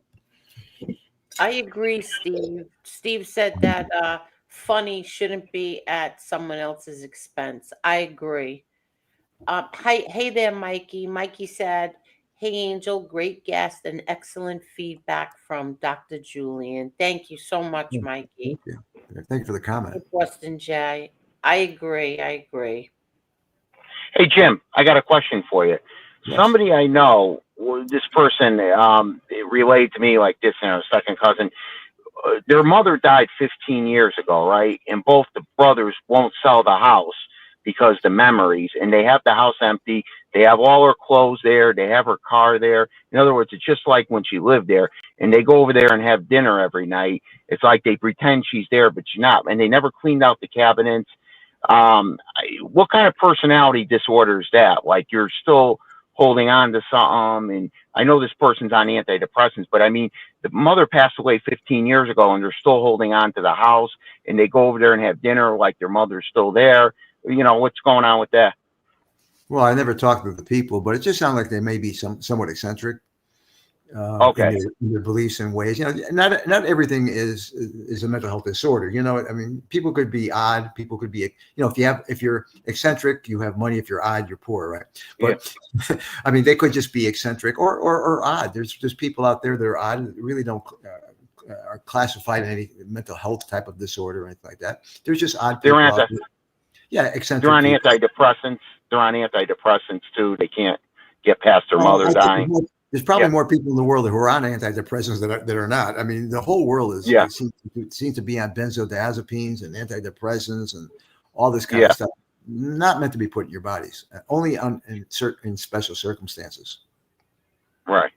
This is a good question because I did take Wellbutrin. So, how does the doctor feel about Wellbutrin? As I was recently put on it for compulsive disorder and anxiety. Now, I went on Wellbutrin when I wanted to stop smoking, and I worked for doctors. That's what they gave me. And then they put me on that when my father was dying. And because what happened is I started to get anxiety. I went to a mall and all of a sudden I couldn't breathe. So my boss said, "Angel, that's anxiety." He put me on the Wellbutrin. I was on it for about, I'd say, a month, maybe more. I could be wrong. It could be longer. And like my mom and my sister would call me and tell me what happened with my dad that visit, or what was going on, what the doctors told them. And I would be like, oh, okay. That I asked my boss to take me off of it because I wanted to go through what my family was going through. I was like, to me, it worked because it was like I was numb. I didn't feel, the sadness that they felt. So I asked them to come off of Wellbutrin. What do you think of Wellbutrin? Well, it's one of the older medications given for things like you're mentioning, and it's widely used. Yeah. It's just another antidepressant. I mean, some antidepressants work well for people. Some antidepressants don't do much. And the side effects are no good, right? There's a lot of side effects. We talked about that last time, but Yeah. just another medication for what you're talking about. And if it helps you, once again, I would be in favor of that. If Angel, if you said, hey, listen, I took Wellbutrin for a couple of months, and it seemed to help me, and then I got off it and got back to my life. I think that's okay. Let me ask you a Yeah, question. but A lot also, of they found that people who were taking Wellbutrin stopped smoking. They didn't want to Yeah, it's smoke used for that. I anymore. know it's used for that too. Yes, I know that. yes. But they packaged it under a different name for when you wanted to stop smoking. I don't remember what the name was now. Yeah, because we should tell people that, like, listen, you're being prescribed by the psychiatrist here, Wellbutrin, but are you smoking? Yeah. Well, this may help you stop smoking Stop too. Right? smoking, exactly. Right. Let I'm me ask you a sorry. Go ahead, question. Tony. Go ahead. No, no worries, no worries. Sorry. Let me ask you a question. A lot of people are starting to use this Creighton as a dependent. What's your thoughts on this Creighton stuff? And do you think that's an addiction? And do you think it's good for you in the I'm long not run? familiar with it. Creighton? Kratom. Yeah, Creep. Kratom. It's you Nothing. could buy it over the counter. It's kind of pricey Oh, too. you mean it's like what is it? Like a CBD or something like that? No, it's more of like a I stimulant. It's over the counter. It's being outlawed in a lot of states. Yeah, I wouldn't trust it. Yeah. But Yeah, it's I saw somebody. I saw a content creator on that, and they were dripping with sweat, and he right. said, "I'm sorry, everybody," and he was like speeding. It's my Creighton or crack. And he called whatever he called Kratom. it, Kratom. Yeah. Dr. Jim, what makes people get so obsessed with others' success? Well, that's a very good question. It's just it could be envy, or jealousy. Now, remember, there's a fine line. Envy is a good emotion. Envy is like, oh, I know Angel Gotti. I want to be just like her. She's a terrific person, and I'm saying all these nice things about you. I'd like to be just like her. I wish I was like her. Mm, That's envy. That's a pretty good emotion, as opposed to jealousy. I don't want her to have what she has. I don't like her. I don't want her having what she has. I'm jealous of her, right? That's a bad emotion because it only eats you up because the person you're jealous of doesn't know and doesn't care if you're jealous of them, really, right? But yeah.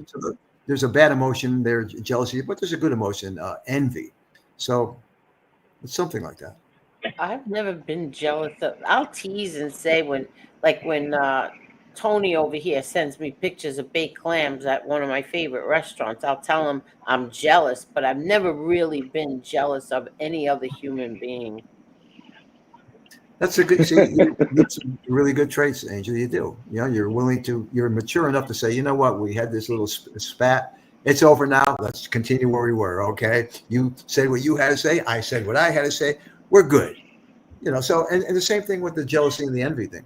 It's fine to be envious. It's good. It's sometimes it helps you model another person that's a very successful person and helps you, right? But jealousy is not a good emotion because you're wishing that other person doesn't have what they have, right? I should be Right, happy. right. Not that. That's not good. then you're not really Hey, living Jim. true to yourself. You got to go and you got to get, like if somebody gets a Mercedes, oh, I need to have that car. You may bankrupt your family by going to buy a damn Mercedes that's not even new, a piece of shit, and then you're in Exactly. more problem. I've seen people Exactly. do that just to have what another person's has. Hey, Jim, don't antidepressants, they could cause dementia, Alzheimer's. Same thing with benzos, they could cause dementia, Alzheimer's. I've heard that sort of through the grapevine, but I don't know if there's any, clinical evidence about that. I'm not sure about that, Jason. I've never saw any studies about that or anything like that, but I've heard that, through the grapevine, but I don't know if it's true or not. Dr. Because I Jim, know somebody that you. Yeah, go ahead. no, go ahead, Jason. Finish. Somebody. Okay, I know somebody that used it, and it ended up where they ended up going under anesthesia for something, and then they ended up with dementia because they were on high doses of antidepressants, and along with Xanax and other things, and that may have gave them dementia, and they end up dying at a relatively young age, at what, 71, 72. No, that's unfortunate. It's a young age to die, but yeah, I can't comment on that so much, Jason, because I really don't have the facts Yeah, there. I have heard that, right. but I'm not sure about it. Okay, Dementia, so yeah, now, dementia, your brain shrinks during dementia, the nerves die. And the reason why people die from dementia complications is part of your brain tells your heart to continue beating. It tells your body to keep breathing, respiration. And if those areas begin to go, your heartbeat stops and you stop respiration, you stop your breathing, and you die of complications of some sort of dementia. That's what happened to my dad. Your brain actually shrinks, and there's no coming back from it. Right now. There's no cure. There's no effective treatment for it. There's no reversal of dementia. okay, so I got to go for a small procedure tomorrow morning. So the doctor said, I want to give you a diazepam. I'm going to give you 2 diazepams to take, one when you wake up and one when you're on your way here. Yeah. He says, but you can't take your pain medication tonight. I says, I don't take pain medication. I ain't taking the Valium either.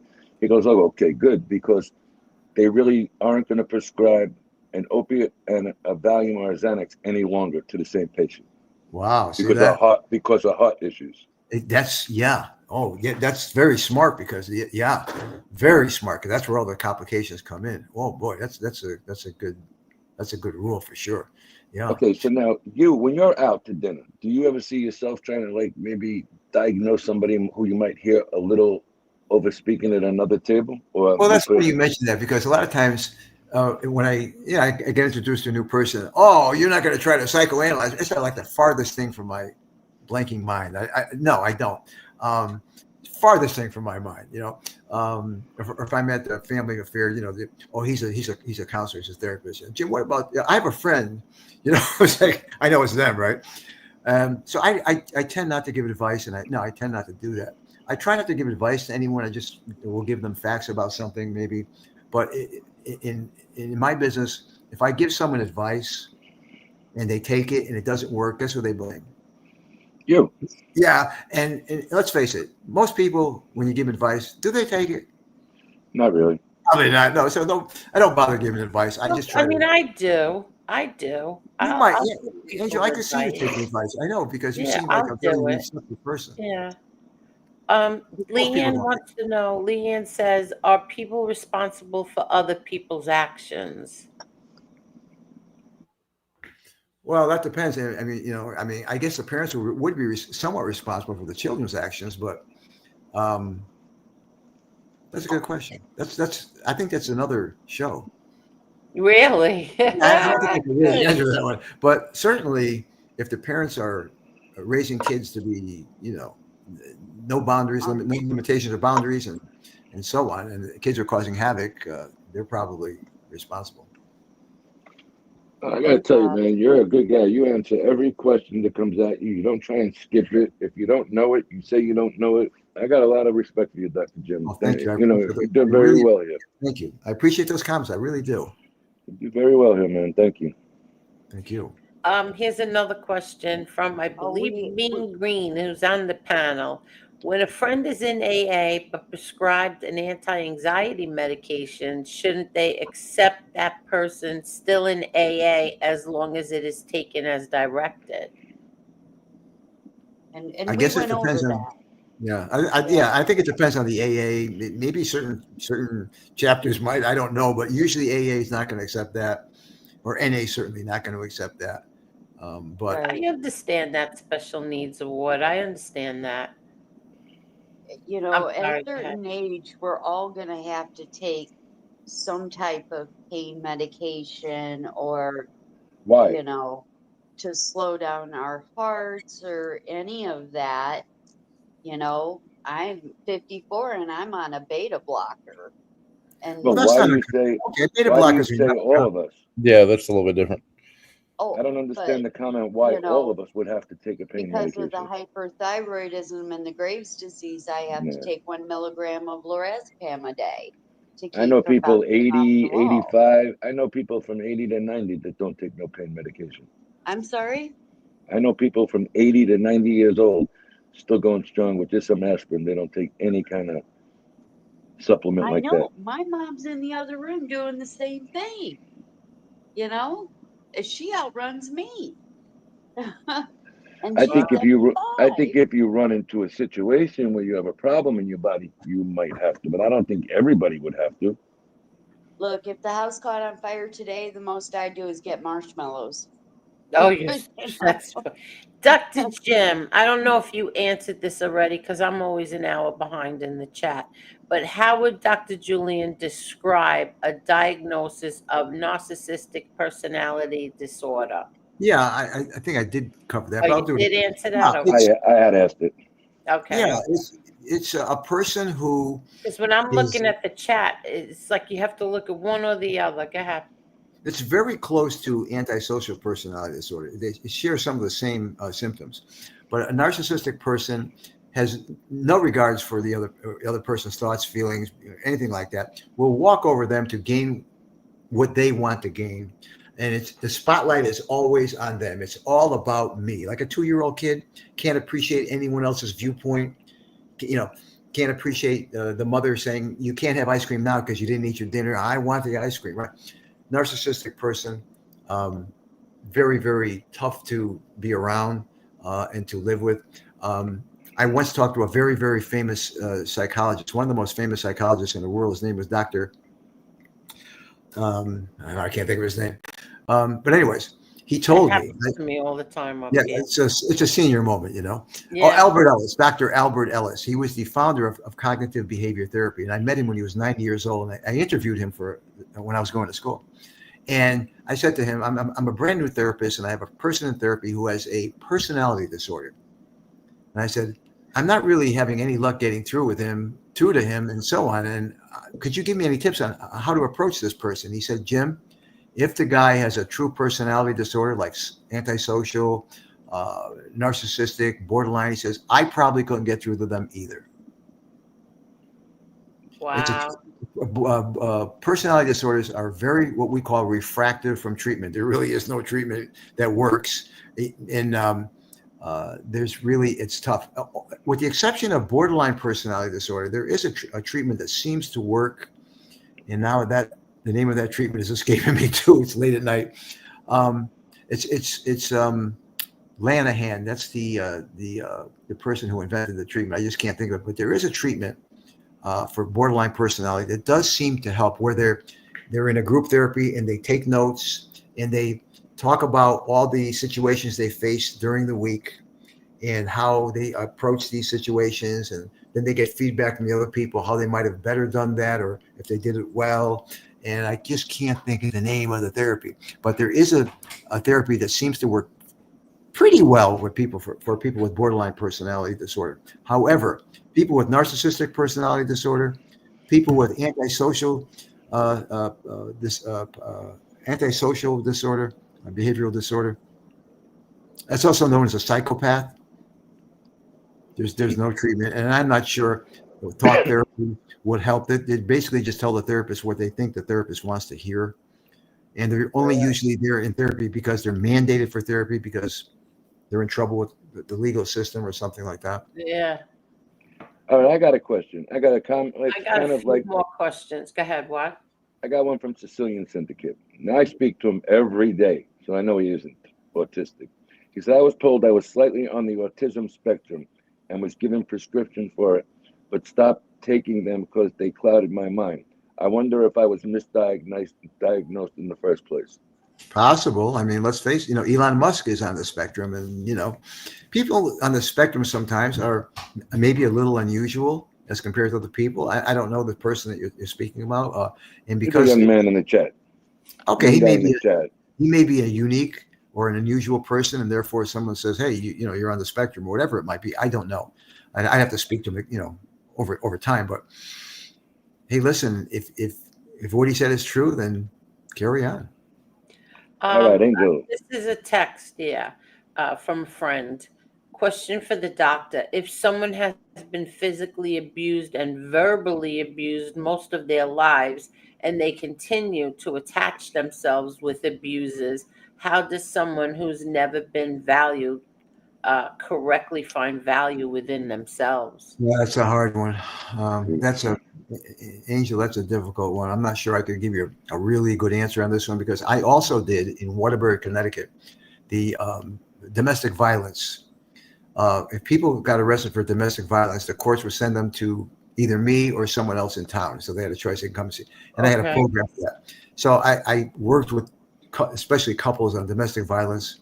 I don't know what to tell you. That the women who came in, who were the aggressors many times, they were their father abused them. They picked an abuser to date or marry because one week she would get arrested and 2 weeks later he would get arrested for abusing her. So they actually seek out people like their parents who abuse them, and they hook up with these abusers, and it's a revolving door. And I've been through talk therapy with them. We have had a certain program for domestic violence, and I would say many of the people kept coming back, and finally we came to the solution that, listen, you guys can't stay together. You have to break up, or you're both going to end up either dead or in prison. So, And what did they do?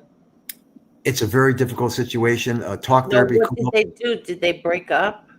In some instances, yeah, they had to because they're facing prison.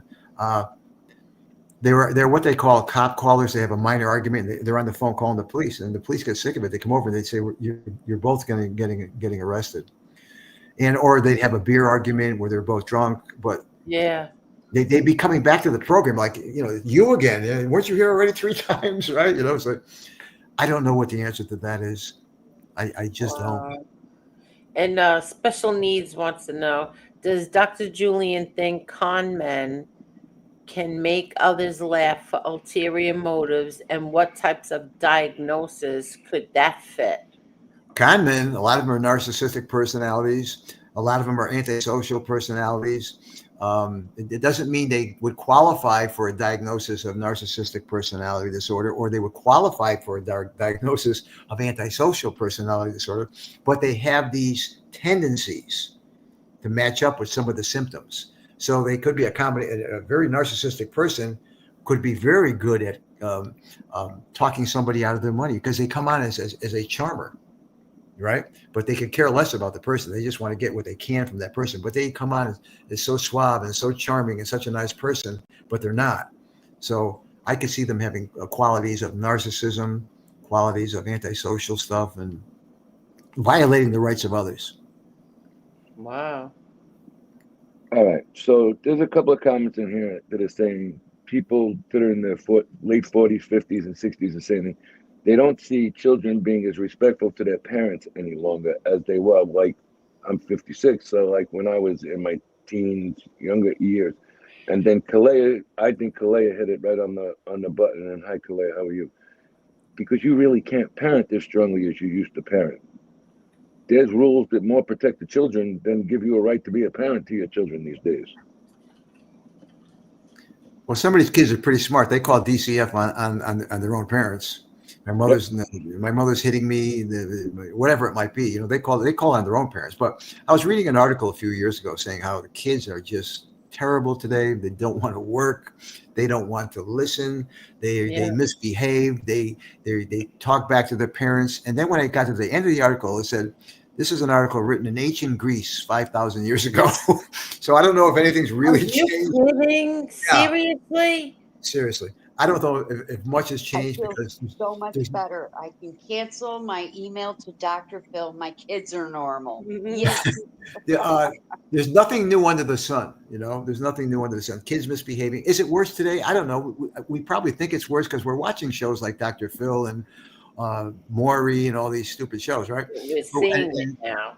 and we're seeing stuff on the YouTube, and we're seeing stuff on the television. So it's immediate news, and so it seems like, but I'm not sure if it's not always been this way. Well, what do Yeah. you think about people who try and be best friends with their kids No instead of good. parents, and That's instead of the worst parents thing. and friendly? Worst I parenting agree with style. you. That's called permissive parenting. That never works. They're the cool parents. They're the ones that say they don't set an agenda for the kids. They have no rules, limitations, or boundaries.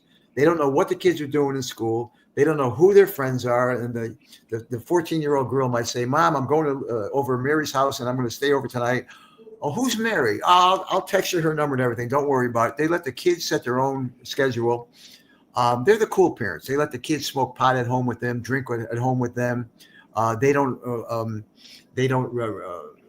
demand anything from them academically or anything like that. That parenting style where my daughter is 13 and we're best friends, that never works. You can be best friends, but you also have to be a parent. You have to set rules, can be limitations, and friends. boundaries. Right. You can be friends, but you better still be able to give a kick in the butt that you're the parent. Yes, a 14-year-old kid needs rules, limitations, and boundaries. That's what you're a parent for. If you're not going to do that, you're just going to be friends with your kid. It never works. But you could be friends, but you have to set rules, and they have to be fair rules, limitations, and boundaries. Mm-hmm. Pretty good with that. I mean, that's a big thing today, parenting and how people go about it. Everybody has their own system to go about it. But I think the ones that try and be best friends with their kids, they're going to find some disrespect at some point. And the parents who parent like that, the kids end up being very immature, and the kids end up being having big problems with authority. So they get a job when they're 16, they get immediately fired. They can't keep a job. They're more immature as compared to their peers. They got big problems. I agree. Wow. See, my parents were so strict. I wasn't strict with my kids. I was strict in certain areas. Like I always told them, if you fail a class, or you whatever, you forgot your homework or you didn't do your homework, we could always get past that. If you're disrespectful to your teachers, you're in trouble. You're in trouble if you're going to be disrespectful. And I was always the house that everybody came over. My kids basically were good kids. Their friends were good kids. So was I their friends? Kind of, but I still, if they did something wrong, they were punished. You were still the authority. Yeah, Oh, you yeah. had rules. You had ruls. Yeah, Rules, we had limitations, and rules. boundaries. Exactly. You can be friends, but Yeah. you have to set. Kids actually want rules, limitations, and boundaries. Exactly. They want them. They don't know they want them, but they want them. And without that, they have major problems when they get older. Major problems. I was reading an article, and it was talking about older women having children again. So say you got 15, 16-year-old daughter, and you have another son or daughter. That they kind of depend on that other child to help co-parent with them because they're getting older. Do you see any of that? Well, I do see people who have, like, say, they have one kid when they're, say, 25, another kid when they're 40 or something, right? The kids have totally, and I mean totally, different experiences with the parents.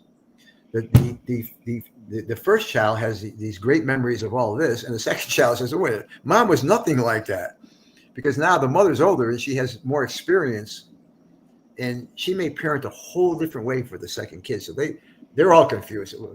Mom did this. No, Mom wasn't like that. Yeah, she was like that. They have different experiences with the parent. And they also, what ends up happening, sometimes they just spoil the younger kid because they actively can't do what they're doing anymore, what they did with the first kids. Yeah. Yeah. You know, just like here's some money, go buy this, go buy that, or buy, you know, just spoil them in general. Well, there's big emphasis in psychology on your birth order, believe it or not. Whether you're firstborn, lastborn, or sort of in the middle child, there's a lot of theory about that as to what's going on in families, So why are there problems in families. The birth order has something to do with the personality, and this is not astrology or anything like that. Birth order has something to do with the way the child is treated, you know, the baby of the family, the one or the you know, the other one that everyone looks up to. So there's something to be said about firstborn, secondborn, and lastborn. Once again, that's a discussion for a whole nother show. But Yeah, I'd like to have that discussion one day. That would be pretty cool. yeah. yeah, that's another Jim, you discussion. must come back. I mean, I'm we like could a rubber ball, like a bouncing ball. I always come back. Or boomerang is what it is. You throw that boomerang, right? very Listen, I good. enjoy this. This is like give and take. I know there's going to be people out there that are saying he's full of you know what, but that's the way it is in life, right? And no matter what we do, you know. So people are going to like a lot of people are going to like you. A lot of people are going to say no good. And nothing we can do about it. Right? I like you a lot, Dr. So Jim, and I want to Thank say you. thank you very much. Does anybody up on panel have anything else for the doctor? Because it is 11:10. Come It's up on. to him if he's ready, if he's going to leave, he's going to stay. What do you want to do, Dr. How Jim? about if I stay till 11:30? If you want me to, I'll stay till Oh, 11:30. that's enough. perfect. That's Yes, great. yes. That's perfect. Jason's Very still good. up too. You know, Jason's up. Oh, Jason doesn't speak. Jason's He's got like 4 muted. jobs. I muted Jason Jay. because he keeps got like 4 turning his jobs. blinker on. He's I selling. don't think real estate. Jason sleeps. Jason just waits. He's Jason waiting. just sits there and He's doing all he's kinds of everyone he's things. got to go. Driving. Hey, Jason, we were talking the other night. Why don't you think about teaching an organized crime class? You got the credentials at educational wise. We Hey, talked about that. SBK. Hey, SBK. Yeah, I thought about that. I'd like to do that.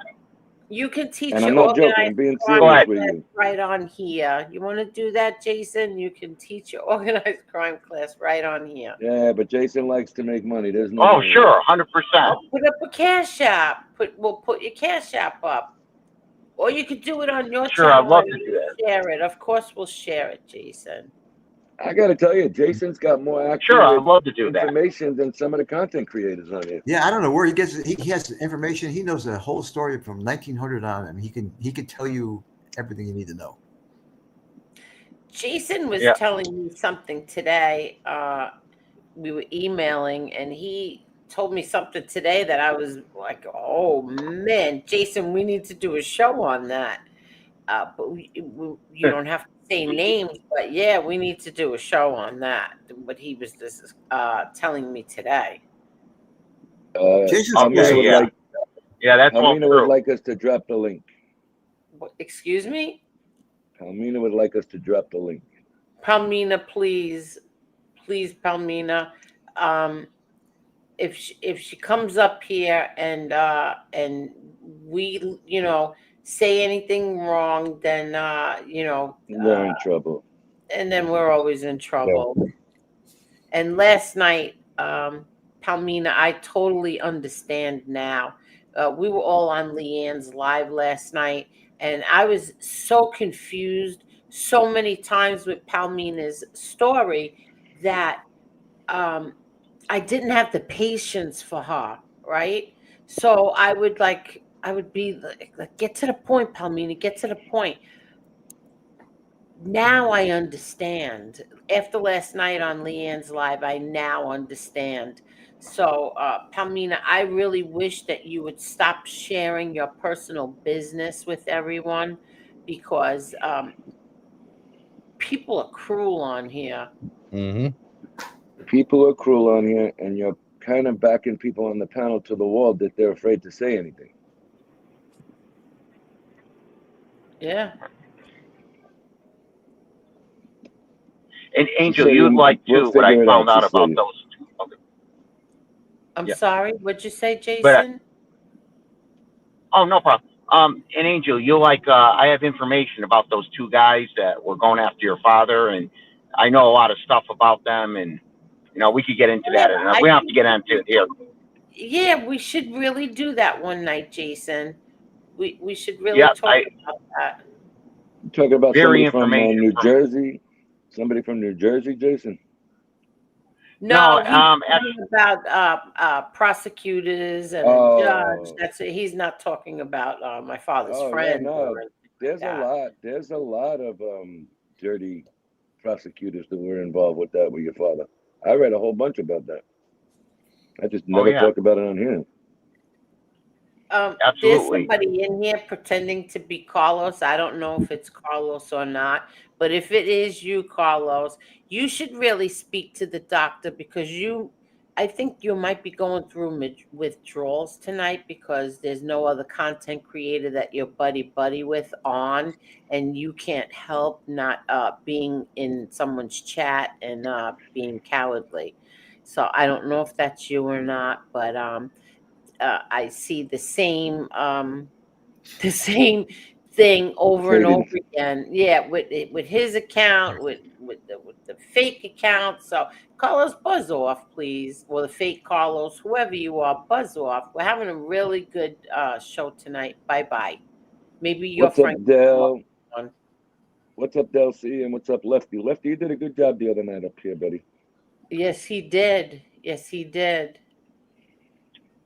I'm proud of Lefty. Lefty is So am I. yeah, I'm very proud of him. Hey there, And you Teresa know, Murphy. How are I didn't you? get it. I Teresa? forgot to tell you yesterday because I didn't go to sleep till 7 o'clock in the morning, and I know you were still editing something. But Oh my Lefty and God.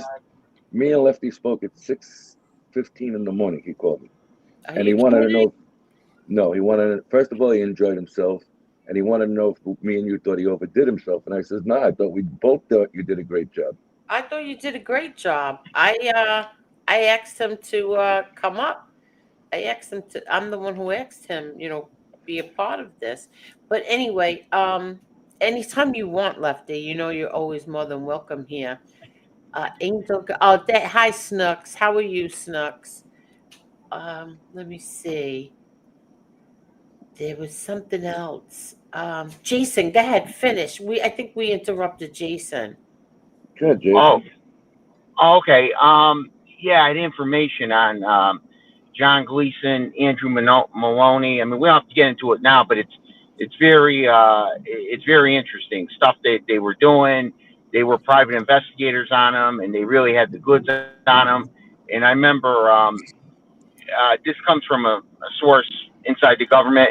And I remember too. I remember reading your father had a private investigator on Andrew Maloney, and they had the goods on him, and he didn't want it to come out publicly. He said, "No, we'll do it the right way, but maybe looking back, you'd want it brought out." And then the same thing with John Gleason too, and there was a lot of stuff on them, and and I know this from my source inside the government. I think Jimmy knows who I'm talking about, but because I talked about the guy too. But I don't want to use his name here. But yeah, that's basically what I'm getting into. Well, I know that I said this many times that my father's investigators and the attorneys investigators um, dug up a whole bunch of crap, even about Gravano, and my father wouldn't let them use it because he said they they're the rats, not us. So there was a Exactly. lot of stuff that my father wouldn't let be used to help fight his case. Case right. Well, there's also there was a guy named Angel. I don't even know if you remember the name. Patrick Cotta and James Orenstein.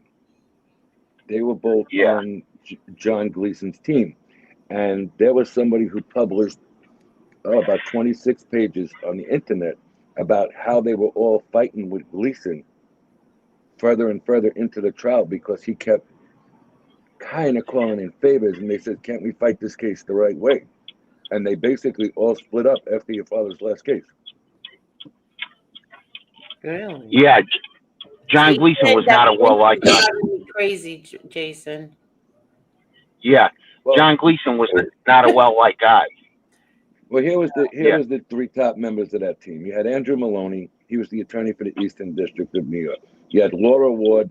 She was the assistant U.S. attorney who worked alongside Gleason on the case.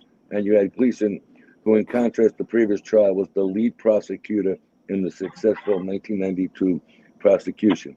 And then the article goes on to say how Laura Ward completely was out of personality and spoke to Gleason about it, that she did not like the tactics he was using. And there's a whole bunch about it if we'll go over it one night. Oh, you can Then you have, okay, no problem. Thank you. Have a nice night. You too. Then you had Patrick J. Cotter, who actually left the team during the middle of the trial and was told to come back by higher authority because he didn't look good, because he completely disagreed with Gleason. And James Orenstein, who was just completely against the way he was doing things, but stayed there, and they split after the trial. Wow. And that was like their dream team of prosecutors at that time to go after organized crime. So there is a lot out there. And Jason, shut your blinker off. Okay. Jason, stop texting and No, driving. I'm only kidding. If you're driving, you need to put your blinker on, but go ahead. Okay. I mean, you think about what these people did. These people were law-abiding guys who took the position to defend basically the United States against people, okay? And they teamed up with probably the most narcissist killer in the history of the mob, or one of the top three. What does that tell you about the prosecutors themselves? That they covered up for a man who, on record, killed 19, and everybody knows there was a lot more. Right. And how about with Alan Kaiser? They covered up for that one with Alan Kaiser. Yes, they did. Yes, they did. And that's what that's in the book. It's not a book. It's actually an article that runs 26 pages online. And what it says about the Alan Kaiser is how far that the government will go to get their mark, if it's personal or not. Yeah. And both Gleason and Maloney, I'll come out and say they were both big drinkers. They're both big gamblers. They actually, to the point, good source, had financial problems. And to be honest, they were even seen with quote unquote gumads. They were married guys with different women. I mean, there's a ton of stuff about them. They were far from the choir boys that they were made out to be. Well, you get, What's that, Angel? On. what kind of position did he have? He was an assistant U.S. attorney. He's now in Trump's administration, assistant attorney general. I don't want to bring his name out. He's actually a personal friend of mine, so I don't want to put him in the middle of something. But he did, he was telling me all this stuff. And Angel, did you hear what I said, or?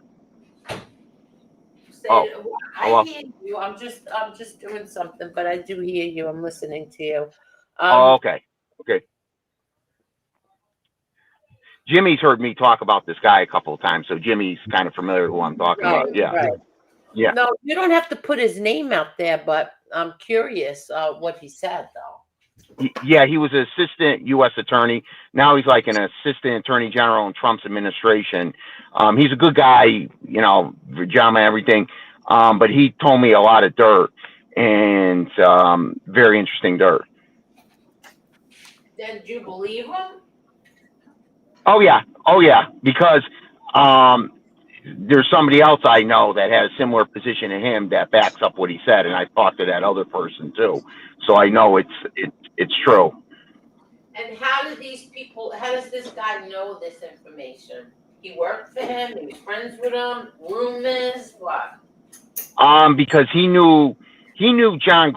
He knew John Gleason. He knew Mahoney personally, but then he knew people that were close to them. He knew people that were close to them that gave him this information. Okay. Yeah, this guy's in his late 50s now, but I mean, he what do you call it? He knew over the years because he's worked in those offices, and he's worked with people that worked with John Gleason and Andrew Mahoney, and they, and multiple people have told him this. So it's true. You know what I'm saying? He's heard it from multiple sources. Tommy Real Deal says he's 100% right. My lady friend is a behavioral therapist. Treat people with autistic. Young, Y-O-U-N, and old. Oh, young and old. You left that G out. Young and old. She uses reward and punishment. Ah, see. Yeah. They also said that they broke the law on the jurisdiction of the case. There was a big fight in the prosecutor's offices whether it should be in the Eastern District in Brooklyn or Southern District in Manhattan, and they were holding back evidence on each other. Yeah, that's true. There's a lot of stuff. interesting things. I have it all printed out because it's not online no more. I have it about 5 years already. I read it. Okay. Yeah, I remember him mentioning that they were fighting over the jurisdiction of the case where it should have been tried, and it probably really should have been the Southern instead of the Eastern. Yeah. Oh, look what they did to Frankie Locascio. Frankie Loke. Yeah. Yeah. I mean, he wasn't even really around your father that much. They were friends, No, but he but didn't. they needed tapes from the trial and for him to get out, and they jerked him around, and they kept saying that the tapes were destroyed in 9/11. Yeah, I remember that. Yep. The man died in prison. Yeah.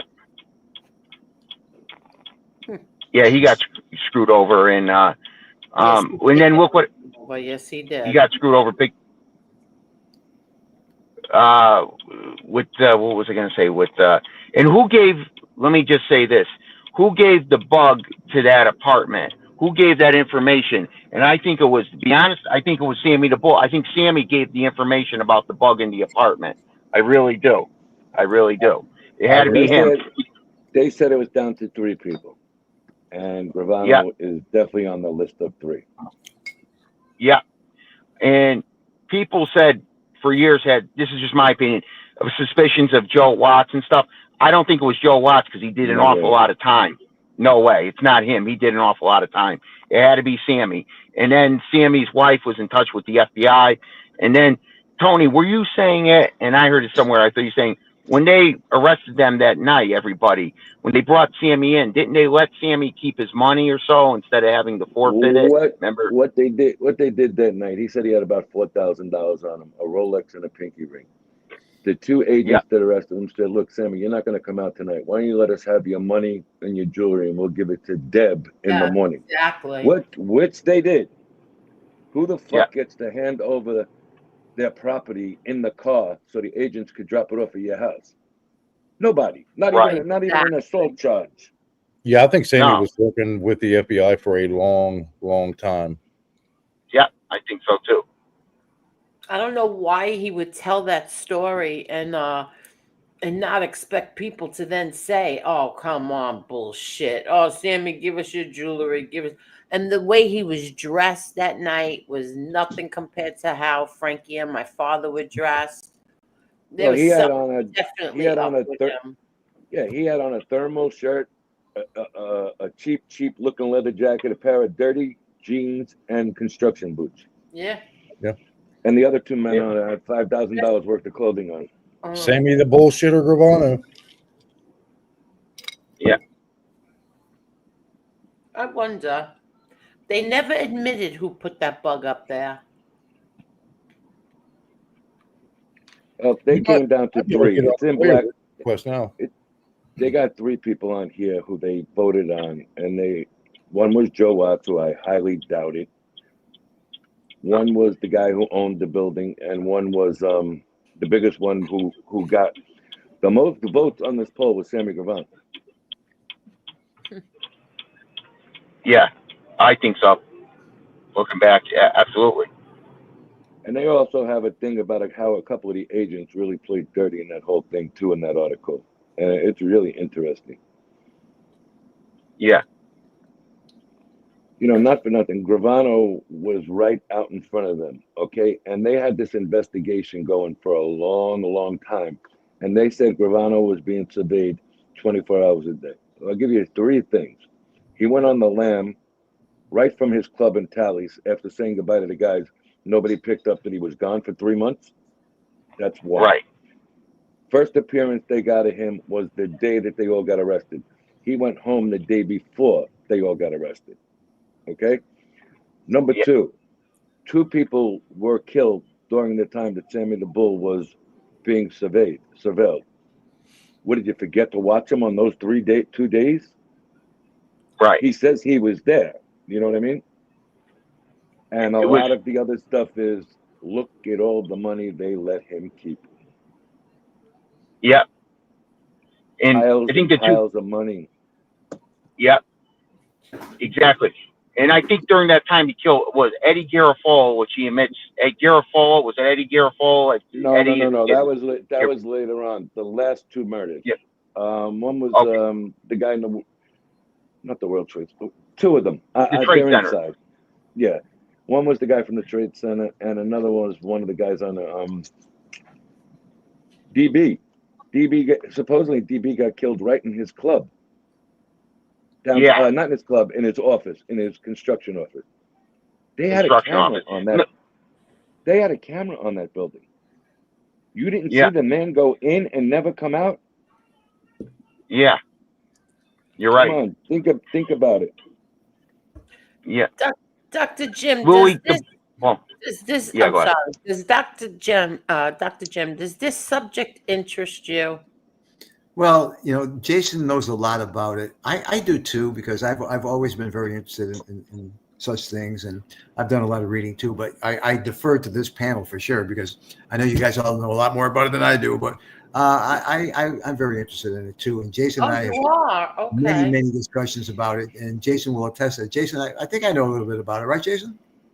Yep. Hey, Jim, remember you told the story of this guy, Edmund, when he passed away? He was making you take pictures in front of the Ravenite. This was 1988, and guys were going in and out. This is when, Angel's father was on the street around, and they were taking pictures in front of there. Remember you told me the story?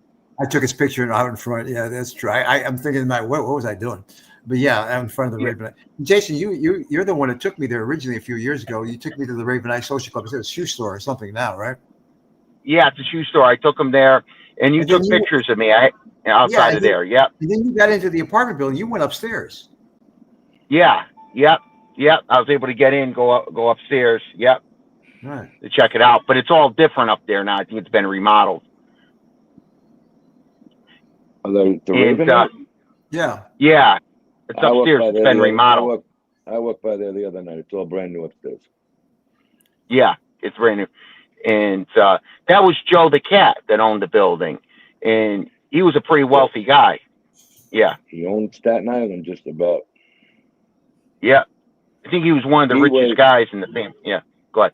He's gone now. He was the only loan shark and only bookie on Staten Island before the Verrazano Bridge. Wow. So there you go. Imagine what the hell you had to, unless you want to get on a ferry or drive to Jersey and then New York, that was the only guy you could see. And only gambling operation. Yeah. Before the bridge. Just somebody, if you want. I don't want to read the names again because I know too much. The guys he killed were some of his best friends. Louis Melito. Oh, yeah. DB, Louis Melito. Robert DiBernardo, personal friend and crew member. I mean, all these guys and business associate. Eddie Garofalo, the father of Laura. I mean, the names on here make you sick with and how his wife stayed with him so long when he got out. What about Alan Kaiser? Alan is on the list. He's number 3 now. Yeah. It's right here. Alan Kaiser is. He killed his brother-in-law.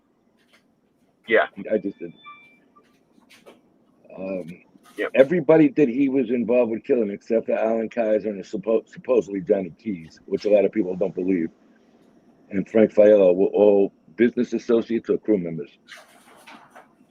Yeah, he was killing his own people, and he takes over their business. He kills them, takes over their business. He killed DB not because DB was any threat to God or anything. He killed DB. He wanted to take over his business. That's all that was about. Louis Melito too. And I think he killed Louis Melito because Louis Melito knew too much about him. Well, what about? I'm sure you read about the hidden drug deal he was involved with. All that cocaine that came in and out that time. They said he was involved in that. There's a whole about 6 pages about that. And this guy's making fun of trying to implicate other people in being a drug dealer. No, the FBI hid your drug deal because it came out in your conversations with them. You know, there's a lot of hypocritical shit the way the government did that and what they did for a man who admittedly killed 19. I don't think they could have got away with any more than the 19 that they put on the menu there, because I'll tell you why. At some point, the jury's got to say, "What do you think? We're fucking morons? This man killed more Right. people that are in this courtroom, and we're supposed to believe him?" Even though the Yep. tapes were there, at some point the jury might have said, "Wait a minute, this guy's killed, whatever the hell amount. Why should we believe it's only 19?" And not for nothing, Yeah. if John Gotti wasn't the stand-up man John Gotti was, he could have ruined Gravano's reputation for life in that courtroom. And he said, "No, we don't do that. We're not rats." Yeah. And the judge was biased. The judge was pro-prosecution. And remember, Andrew Mahoney made that remark. It should have been a mistrial. If you vote to convict John Gotti, your life's in danger. If you vote to What he convict him, your said, life's in danger. Yeah. exactly. When he was making his closing argument, he said, "If you don't vote to convict John Gotti, your lives are in danger." That's Yeah, an that should have been a automatic mistrial. mistrial. It's an automatic statement for a mistrial, said by either side. Yeah, you're right. So, there's a lot of things there that you got to break it down one time and say, "Listen, they were fucking putting that man away no matter what." Right. Now And let's then go one other way. Okay, he knew Frankie Licazio was nowhere around that time. He knew Frankie Licazio was nowhere to be seen at that time. How do you allow Frankie Licazio to sit there and then say, I think 25 years into his sentence, "Well, I really wanted to help him"? You never said that. You could have He's spoke on so the full of stand. shit. Oh, He's I full got of a it. whole thing about it where he says it. You Yep. never said jump jack to get that man out of trouble. Yep. You're right. You're right. And his misspeaking of Joe Watts is maybe because John depended more on Joe Watts than he did on him. Yeah. You're right. Joe Watts was a very, very, very tight associate to John. Yeah. You're right. He had the respect of a captain. Yeah. No, go ahead. I Sure believe did. No, go it ahead. was Jerry Capici who labeled Joe Watts a rat. It was Jerry Capici years ago. But go ahead. Yeah. But Joe Watts had the respect of a captain. Yeah. He sure did. But they put a list out of ex-government employees who put the bug there that were fired by the FBI. And they all have that 3 on their list. Joe Watts, the cat, and Gravano was voted number 1. So you don't know. I mean, that's like the $1 million question around the world, though. They still got that a secret after all these years. It could be somebody active out there right now. You don't know. Yeah. And I don't even want to say about it. Hi, Arkansas. How are you? But I think I think the prosecutors' articles and stories and backfighting and infighting is very, very interesting. Yeah. There was a lot of infighting on that. There was. And look what they did to Bruce Cutler. They ruined his career, basically ruined his life, ruined his career. What they did to him. And They didn't ruin Bruce's career. What are you talking about, Angel? Yeah. He was disbarred in New York for 3 years. Yeah. Well, wait, no. It had nothing to do with my father's case. What did it have to do with it? Didn't Bruce get in trouble for punching somebody out in a restaurant? No, that was No. later on. No. That was later on. This guy, Gleason, is the one who led the brigade against Bruce I to don't get him know. disbarred. I don't remember Yeah. Bruce being disbarred. You do it one Yeah, he night. I'll put all the articles together. He even pressed charges on Gerald Chargo at one point. Yeah. Besides getting him thrown off the case. I don't remember that. Maybe I'm Yeah, just losing it. There's a few things there that he did against Bruce Cutler. Let me see. Yeah. Because Go ahead, if Bruce was disbarred, how was he going to be my brother John's attorney in 1998, 99? How was he going to be my brother John's attorney? The 3 years were way up by that time. 3 years. We're up by that. I'm looking it up right now. Give me 1 minute. Yeah, I don't ever remember him being disbarred. I could be wrong. Give me a minute. I'll find out. Let's see. I'm scrolling down.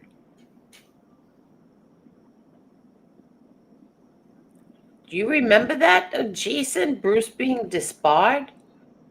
I know he got in Yep. trouble later on. Yeah. He punched somebody in Yeah. a restaurant. He got into a fight in a restaurant.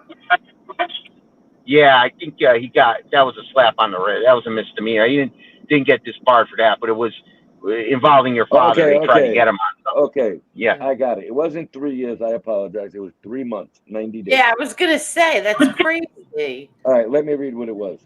Okay. Aside from when Cutler was thrown off the Gotti case, Cutler was held in criminal contempt for public statements he made in violation of a court order. He was still under the gag order and he broke it. Mhm. Cutler was sentenced to 90 days house arrest, 3 years probation, no practicing law, and 180-day suspension from practicing law in the Eastern District completely of New York. Yeah, well, that's not disbarred. That what they did there, in order to get him off my father's case, they pretended that he was house counsel. Do you remember that? They tried to make Well, like he was another Tom Hagen from The right, Godfather. but You the know, he way was they part of the mob. Yeah, but Bruce, you couldn't keep Bruce's mouth shut. You know, so no, Bruce wasn't going to have that. He still went out and Right. spoke about it under gag order, and then that's what they did to him. But I knew Cutler it said, for years. Cutler said, this is a statement from Bruce Cutler. I was only disbarred by default from the practice of law after I failed to participate in the trial of the disciplinary charges against him despite having, and it cuts off. Cutler later says, I'm just glad I wasn't disbarred. I misspoke on saying Right. I was disbarred. I was not allowed to practice law for 180 days. Yeah. That was so shitty what they did to him. That wasn't And right. I'll tell you why. Because I believe that Sammy Gravano could not go up against Bruce Cutler. That's what they Right. were afraid of. Mhm. Everybody said. Everybody in Exactly. the article said the only reason they wanted him thrown off the case was he would have ripped apart Gravano. Exactly.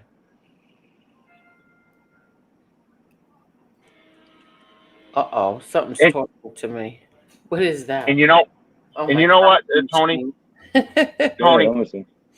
another thing I question, tallies. They had bugs and tallies too. So we don't know what Sammy said on those tapes. They had tallies bugged, and that never came out. That's in the article. That's in this article. How come not one tape from Tallies was ever used? Right. Exactly. That's another thing. And you know what? As much of a wacko, and I don't have any use for the guy, but Anthony Queso, as bad as he was, you know what? He was right. Sammy was in the drug business. He tried to say he wasn't, and he was in the drug business. Well, here's another dirty tactic, and they both should be hung by the chops. You're right. The only reason Anthony Cassos wasn't allowed to be a rat, an informant, is because his story did not match up what Gravano said about himself. Right. It didn't match up. That's what it is. Yeah, that's why they didn't use him. And Jimmy and I were talking about this. Remember they revoked his deal, Anthony Queso? They revoked because it or it didn't so. match up. Originally, it did not match up to what Gravano said about Gravano. Yep. Yep. It would have ruined what Gravano said about himself. Yep. Exactly. I mean, there's so much interesting stuff, but you'd have to put it all together. It would take a week or two to put it together the right way. Yeah. Yeah, exactly. I mean, there's so many things by very, very respected people in all these little articles they put together. You could basically rip apart the government yourself.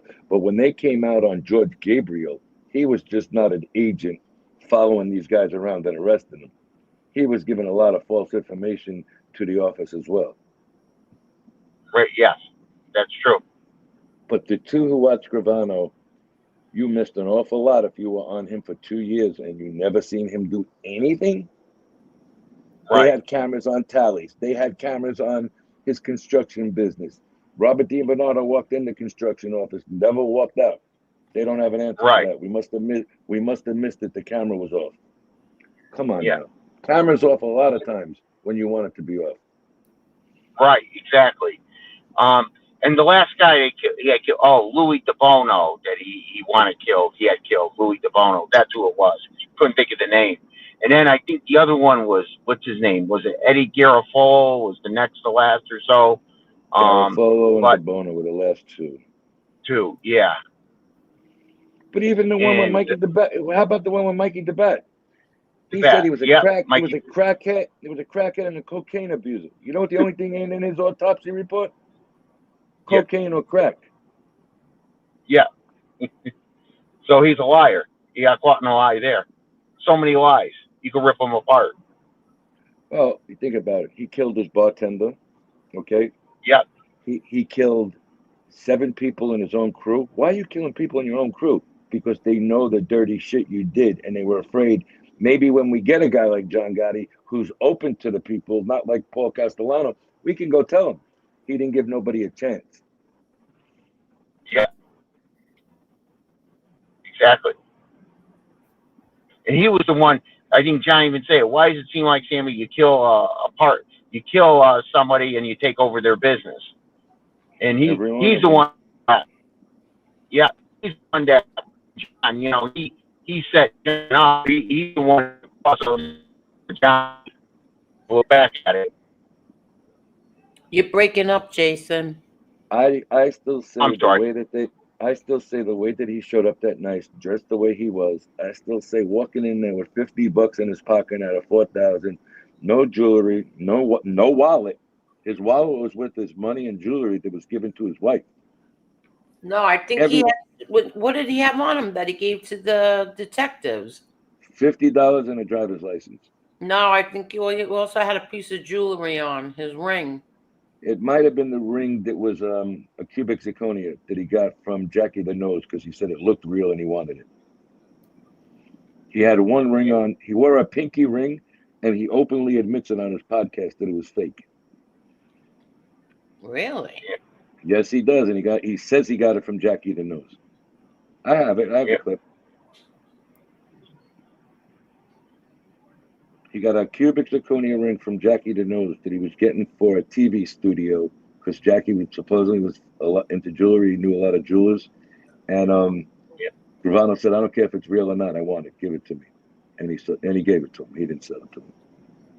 And he says it on his podcast that he has a fake diamond ring that he wears. Hey, Dale. And looking back, Tony and Angel and Jim and where else, I wonder if he set up Frankie DeChico. I wonder if he set him up to get killed because he took his I job don't think later so. on. I don't think so. And I'll tell you my opinion. I think Sammy was afraid of John, and I think he could go to Frankie to try and maybe smooth it over because he was a slickster. He was pulling these games all along. Now, there's not many guys that get thrown out of switch families, but if you read, he was thrown out of the Colombo family. He wasn't asked to be switched over. Okay, right. So I think I think he thought he could use him as a buffer. I think, and I'm not going to say their names on here. The other 2 guys were more involved than Gravano in that. Right. I think he wanted that guy as a buffer. Right. And I think John kind of felt stuck that he needed a guy from Brooklyn at the time. Right. That's what it was. That's Yeah. Go ahead, Tommy buddy. Gambino probably. Oh, what's up? Okay. Tommy Gambino would have been better for that position. Jason, He was better. you're breaking up. You're breaking up, Jason. We don't know anything about the in talking there, Jason. That's just hearsay and guessing. Right. But I think he was afraid. He only showed up at the club when it was daylight out. He would not go out with them at nighttime. He only went out with them once or twice out of his mouth. He had to get back to Brooklyn or Staten Island. There's a reason why you don't want to go out with your boss. There's a reason why alleged boss, I'm sorry. There's a reason you don't want to go out with his guys because there were none of his guys in that group that went to Manhattan every night or every couple of nights for a few drinks and dinner. Right. He didn't feel comfortable around John's friends. Right. And then Louis Melito, he had him killed for no reason. Because I think he had Melito killed because Louis Melito knew too much about him. And that's what it was. That's why he had him killed. I think, Tony, that's why he had the other guys killed too, because they all knew too much about him. Well, look, if anybody knew everything he did up to the point that he got together with John, it would have been Louis Melito. They came in together. They were friends before they got into the life. They went to beauty school together. Let's not forget that. That's how far back they go. Maybe he started working with somebody back then, and Louis Melito could have debunked him right off a jump. Right. We don't know what they know. They knew each other the longest. Right. You know, so there's a lot there. I'm trying to get Jason. Try and talk for a little bit. I'm trying to get his property list when he turned himself in, when he got arrested. Okay. Okay. Sorry, when I was cutting out, I'm going through. Jimmy knows where I'm going. I'm going up 69 towards Prospect, Waterbury. So it cuts out a little bit. That's what it is. Well, guys, there's so much knowledge here. I mean, I'm very interested in these kind of things, and Jason knows a lot, and boy, all you guys know so much, so many facts that the public doesn't really know about, and it's just you guys are digging for information and finding some great information. So right. But I'm a little tired. I think I'm gonna go to bed and get a good night's sleep. So I want to thank all you guys for all your knowledge and all your very interesting, and thank Angel for having me back again, and Jason, always good to see you, everybody here, and I'm going to cut out. Dr. Jim, guys, have a great week. Dr. Jim, thank you so very much. Thank you. Thank you. Hey, Please Dr. come Jim. back again. Anytime. Dr. Jim, thank you very much for answering all the questions, and thanks for educating me a lot tonight. Thank you, buddy. My pleasure. Thank you, guys. Love you all. All right. Thank you. Okay. All right. Bye-bye. What a nice man. I really like him. Okay.